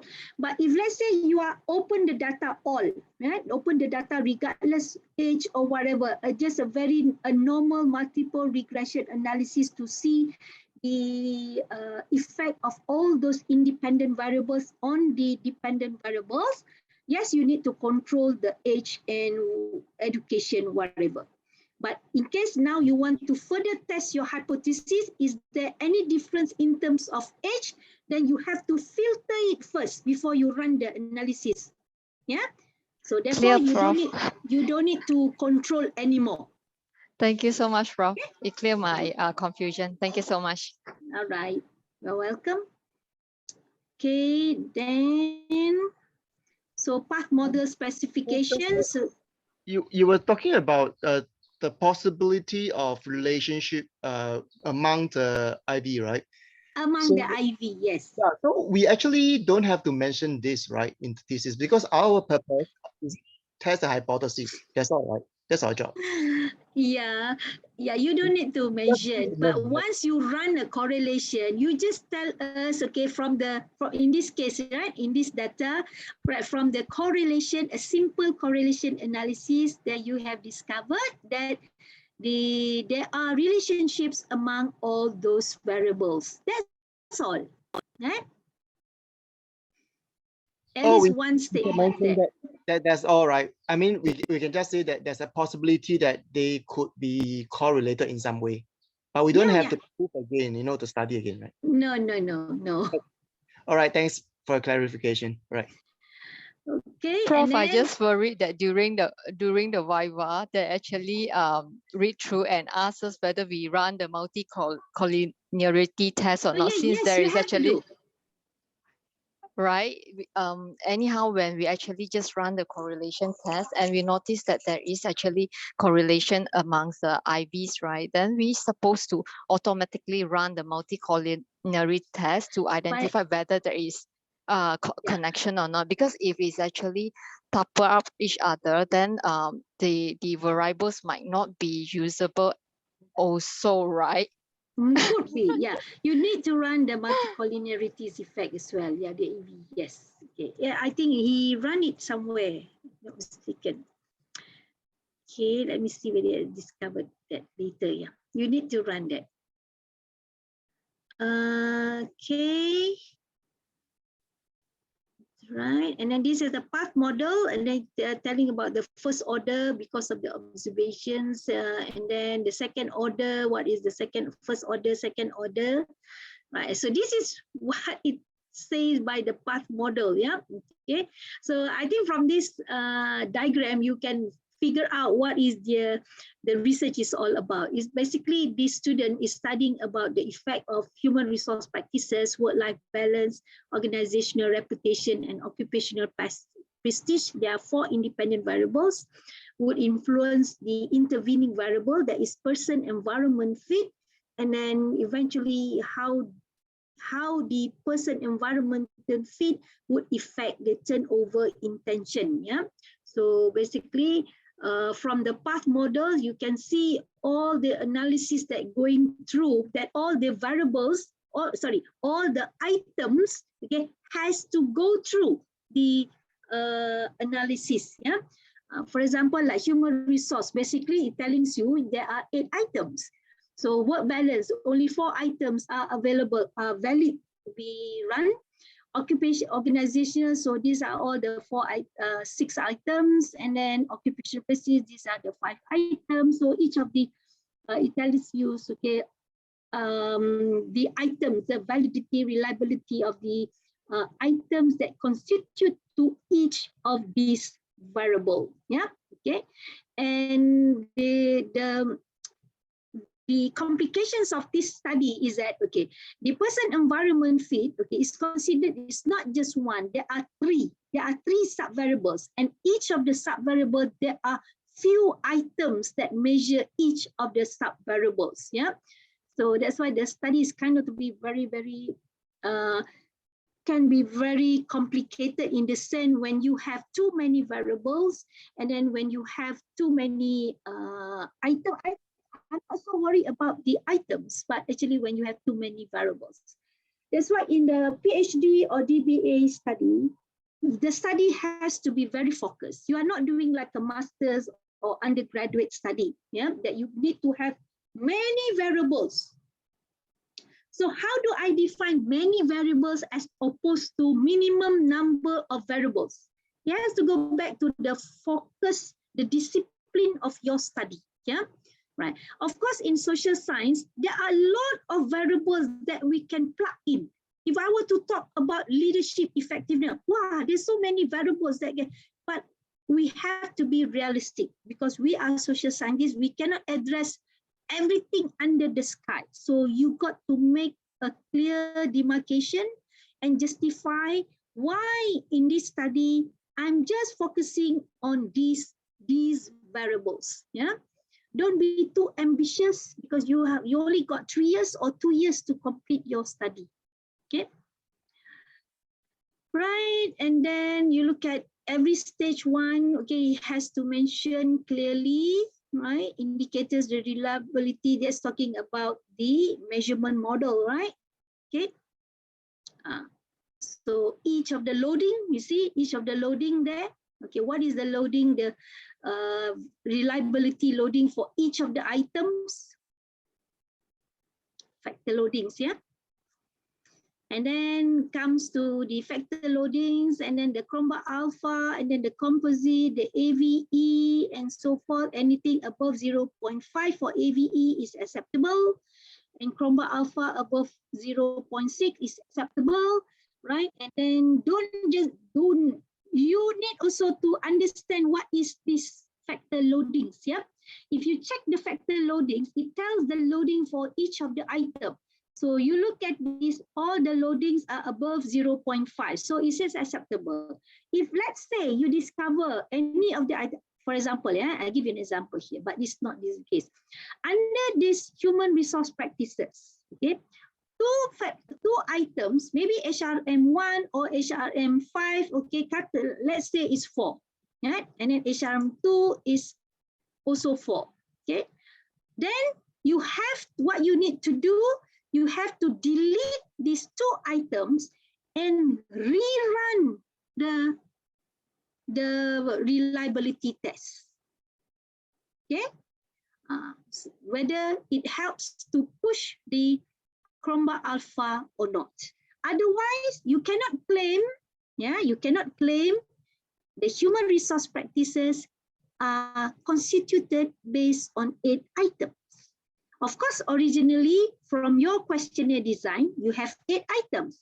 But when it comes to data analysis, you discover 2 of the 8 items, yeah, 2 of the 8 items here, right?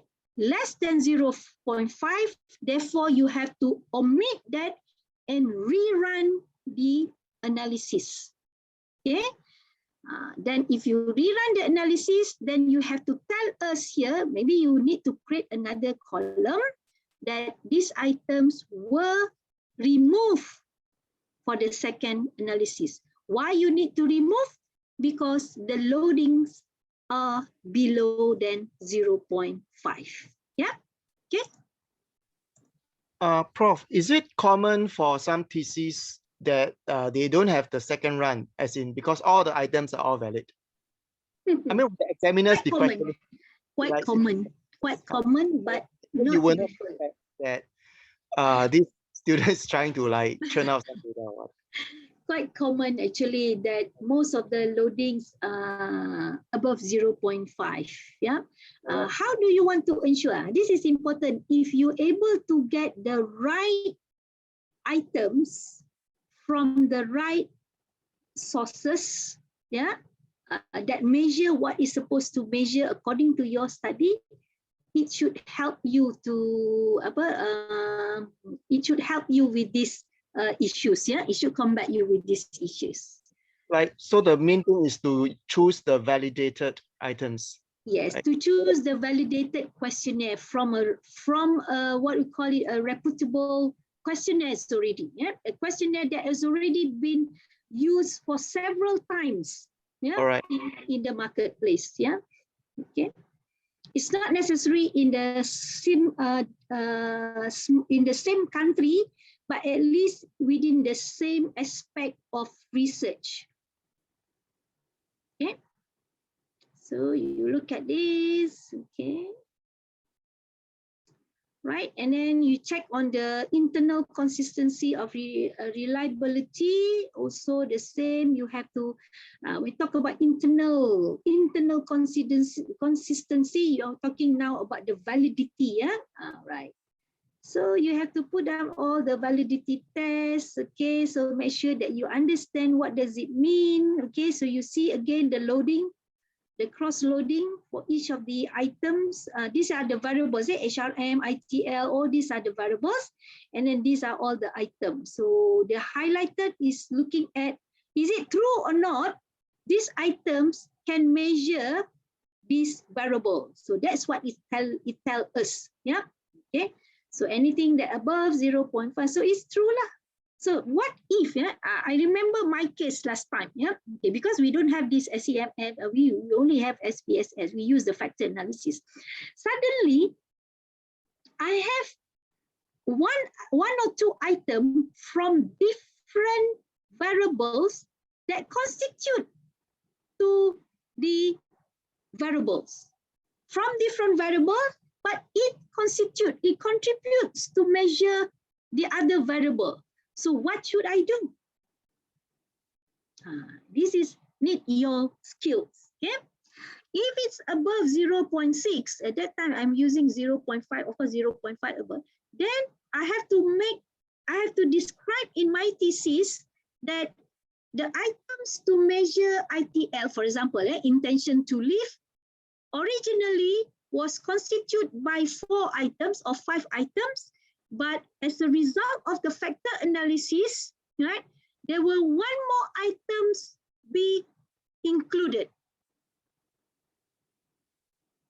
So I have to make the adjustment to the instruments that don't touch about the instruments that the data that you have collected. So you just have to tell in the thesis that this to measure the intention to leave, okay, from 5 items, there were also another item. So now it comes out to be 6 items. Then what I need to do, then I have to calculate 6 items instead of 5 items to come up with the to contribute to the measurement of the score for the construct, the single score for the construct, in this case the intention to leave. Then only I can run the hypothesis analysis, hypothesis testing analysis, and so forth. But as I mentioned, if you were to ask again, is this very rare or very common? It's very rare. Yeah, very rare. Okay, right. As it will happen if you develop your own questionnaire. Okay. I know there are some studies who are very new. You may have difficulties to find the established questionnaire. The best is to get the established questionnaire. So in my case, that was like 30 years ago.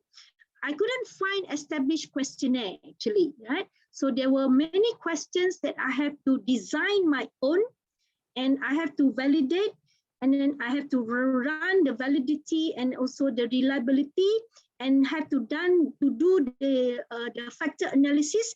So that is where I discovered there are some overlapping of the items. The same items can measure variable A, can measure variable B. So the researcher has to make decision, at that point of time. Okay.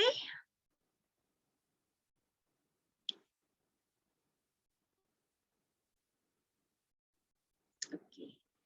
Let's say, if you look from this, you may want to discover there's some, 0.5, okay lah, because the decision was made above 0.6. Okay, let's say you assume 0.5 is also one of a good aspect, but actually 0.578. PV is actually not to measure PO fit, person organization fit, but PVF is actually meant to measure PV fit. Then if you look at this, you make a decision here. Can you see the difference of the value? The items PVF1 can also contribute to measure the PO fit, and of course significantly measure the PV fit. Therefore, you can make the choice that, well, you will stick to PVF1 as items to measure PV fit. Yeah, okay. So this is, I'm talking about going into detail when you want to interpret the data. Yeah, so don't worry. So because when you make a comparison, so you can justify that it is more stronger to measure what is supposed to measure, that is the PV fit just now as compared to PO fit. Okay. Right. And then you can also use the Forner-Lacker criterion, okay, to check the construct again, right? This is also to test the discrimination validity, whether it's occur or not among all the constructs. If you look at this, of course, there is a relationship, right? Okay, HR practices, turnover, okay, have this, and so these are all, so you see this is quite significant, above than 0.5. Yeah, okay. So the AV is quite good there, right? And then this is another statistical analysis that you must know, the heterorate monotrait ratio. What is it? What is the purpose of Htmp? Okay. So Htmp is another alternative to measure the discriminate validity. Yeah. Okay. Okay. Any question? Any question? Or you want to ask, Prof? Why do we need to measure, to use Htmp if we already use Forner-Lacker FLC? Do we need to use all? The answer is that no need. Okay, don't worry. Okay, not necessary. Okay, because these students are very statistical inclined. So whatever analysis just to confirm him, right? So he will use, yeah, okay. But to me, it's okay. But at least you have two statistical procedure that confirm the validity. So means if you have one, let's say the examiner, right? Okay, right. Have you checked the discriminant validity of the items? Yes, I've done that. What procedure that you use? Htmp, right? Okay lah. If there's no question by the examiner, if let's say why don't you use Forner-Lacker? He's just testing you actually, yeah. So don't be afraid. Okay, he's just testing you whether you know or not. Okay, so there's a, because both are actually measuring the same thing. So in this case, I just focus on one statistical procedure that I feel that it is good enough to tell me whether my items are valid or not. Yeah, okay. Because sometimes the examiner is trying to test your knowledge actually. Okay, and then you go into the measurement models, right? Okay, what is the measurement model? So again, you must know the final path model because, okay, how many construct are you going to, this is, I'm sure some of you have heard what is unidimensional and multidimensional, okay? How are you going to treat the item when you want to test the hypothesis, yeah? Okay, of course, a single or unidimensional. If you have 4 variables, you have to do unidimensional analysis on each of the construct. Yeah? Unidimension or multi-dimension. Okay. Right, and then all these things. Okay, the multi-collinearity effect. This comes to you, yeah. Multi-collinearity. Why do we need to have the? So you need to see the VIF, yeah, the variance inflation factor. Okay, basically to look at the algorithms of the items actually, yeah. Okay, and of course the rules of thumbs is between 0.5 to 0.7, yeah. Okay, something like that. Okay, the correlations between formative construct and other construct should be less than 0.7. The result revealed that the range between 0.5 and 0.5. So that shows that affirming the discriminate validity of the formative construct. So meanings here, right? When you done your multi-collinearity test, the VIF shows between 0.5 and 0.7. So it is acceptable. Yeah, it's not saying that too high intercorrelation among the variables. Yeah. Okay, and then the structural modeling. So this is where you want to test the F squared and the Q squared. Yeah, to look at this again. Right. Then you will see the variance there about the PE fit. Okay, the R squared. Okay, what is the R squared mean? Okay, which one do you want to use? You need to use the R squared or you need to use R squared adjusted? Which one? All right. To some school of thought, many school of thought saying that we better use the R-squared adjusted because it's already addressing whatever collinearity effect or biasness in the data. So the best is for you, he says that the adjusted one is more accurate. Okay?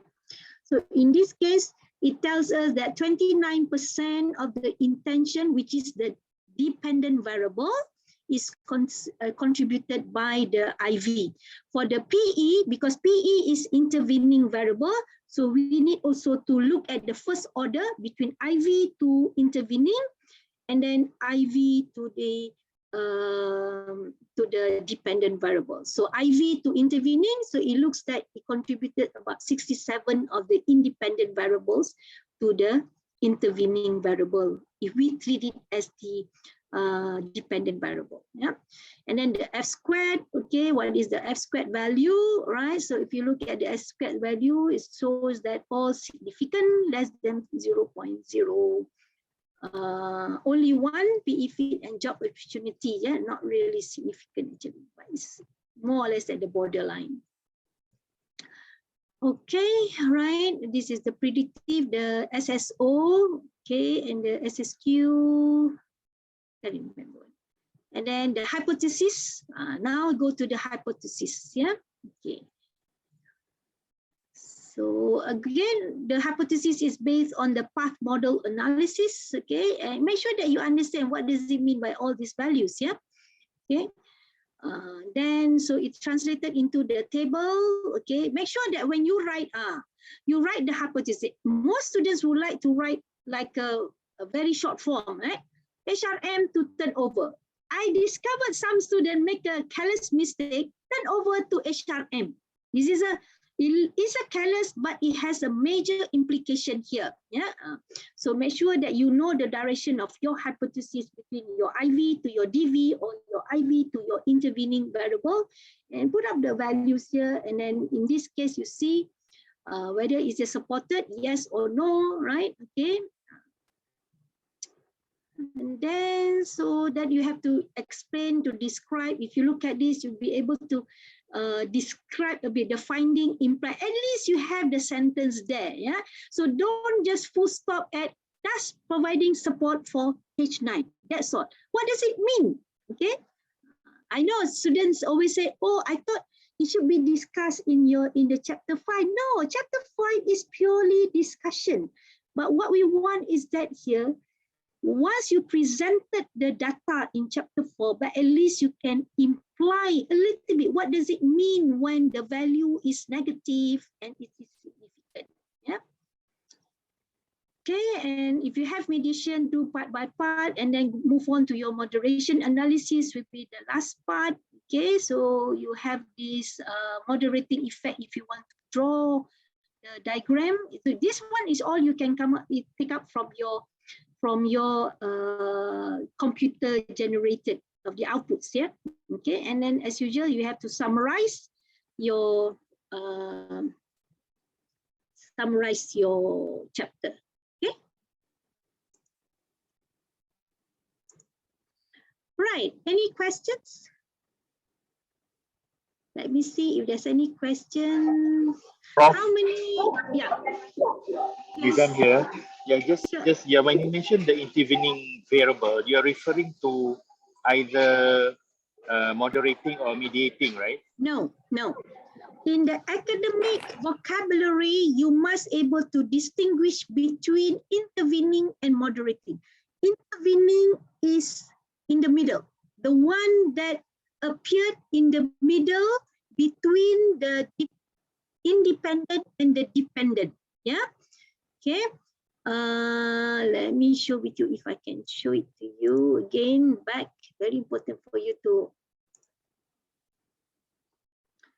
The moderating is outside the relationship, which intervene in the middle of the relationship. Yeah. Okay, let me go to you. Okay.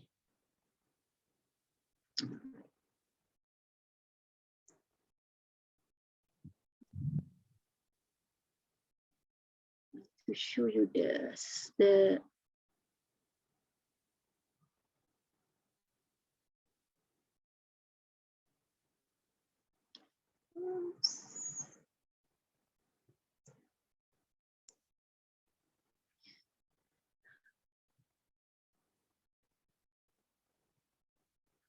Oops, where's the framework?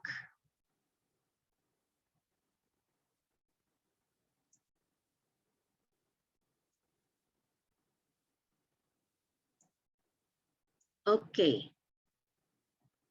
So if you look at the framework, okay. Can you see this? Let me smaller a bit. Okay. This is the intervening, the one in the middle. Can you see that? Nizam, can you see? Yes, yes, bro. Okay, so this is intervening. Moderating is job opportunity. You see how you draw the moderating variable, it is actually affecting the line between independent variable and dependent variable. So it can be affecting here or it can be affecting here. But the moment that you place a variable in the middle between the IV, this is all the IVs, and these are the dependent. So it is known as intervening, yeah? Okay, am I clear, Nizam?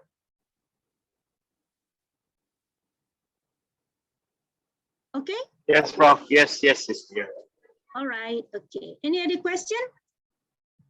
It's already 4:11, so I can take up any one question. So more, Prof, if the thesis have been published on the net, could we have the thesis? Yes, there are a few articles about from the thesis that you can browse through.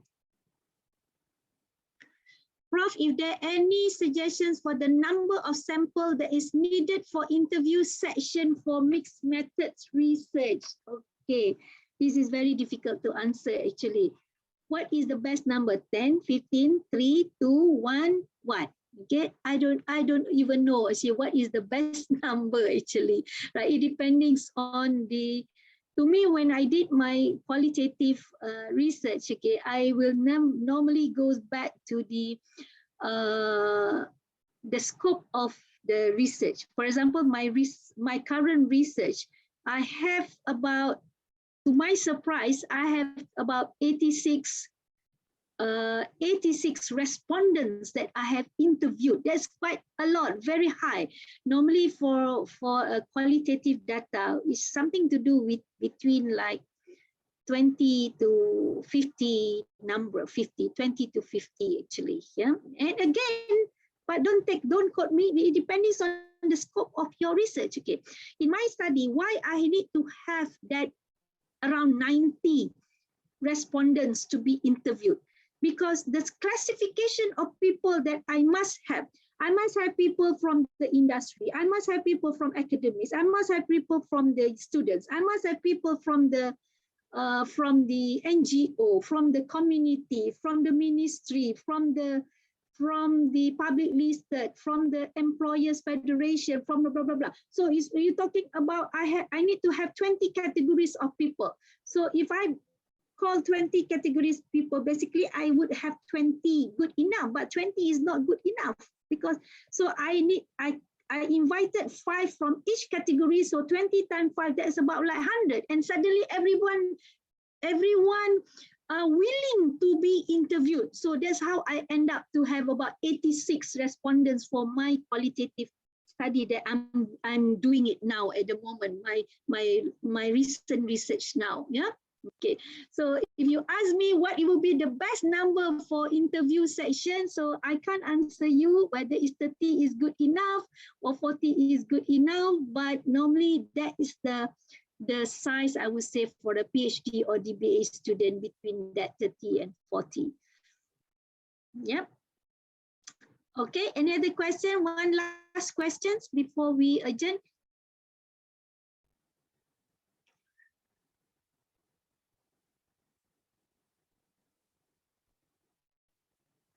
Okay, Prof. Ame, would you like to add anything, Prof. Ame, in case I missed out anything?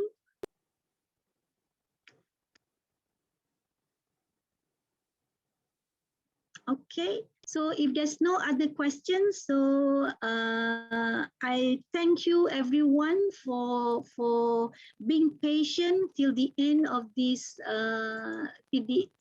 session.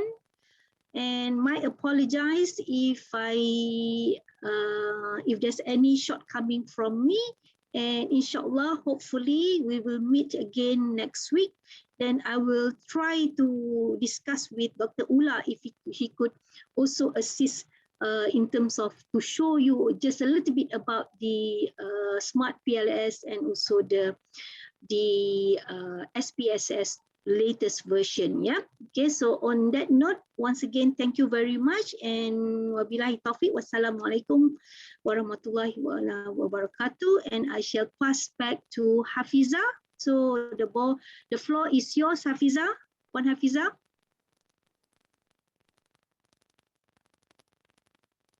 Hey, where's the host? Hafiza or Puan Aina or Dr. Zam? Or Dr. Hello. Yeah, Prof, it's me, Ong. Dr. Ong, yes. Okay, Dr. Ong, so I pass the floor to you. All right, thank you, Prof. Yeah, Prof, you are the host. Can you open your camera so that the organizer can snap a photo? If anyone can switch on your camera, that would be nice. So I hope everybody can learn something from today's sessions, but I know. Yeah, I can see my students there. Puan Rosna, thank you for joining. There are a few there. I don't have many students nowadays, actually. Basically, most I'm just try to coach the younger lecturers also to become supervisor. Okay, Dr. Ong, you want to take photo? Skill saya tak. Skill saya kalau paling tinggi pun paling Pak direct lah. Siapa tu? Ya, Pak Arif. Ini cantik. Yeah. Prof, I'm not the host, so I cannot take the photo. Oh, where is Puan Hafiza? I will take. Alhamdulillah. I'm calling her. Dengan api, lepas tu budak gunung Pak ya. Benar. Sebab tiga. Can take also from one. Okay, first, second page. Whoever in the second page, please switch on your camera. Jadi maknanya Ola BC, Akinolo, Song Yemen. Okay, please switch on your camera. Muhammad Faizal. Okay, Muhammad Johirul, Sun Han. jam selit kalau di Kelantan tak terasa. Lagi satu. Okay. We have another page. Okay, one Fariza Rani, Ibu Rani from Indonesia, Isra. If you can snap photo, if you can switch on your camera. Masuk 3 tahun. Nobody is switch on the camera. Okay. And the last page, okay, Dr. Shah, Rose, Ekwan. If anyone can switch on your camera. Okay. Tidak pure. Tidak pure. Okay, thank you very much, everyone. So have a good day. All right, Selamat Hari Raya. Forgot to wish you guys have a Eid Mubarak. Okay, Assalamualaikum. Bye. Right. See you next week. Thank you, Prof. Thank you, everyone. Thank you, Prof.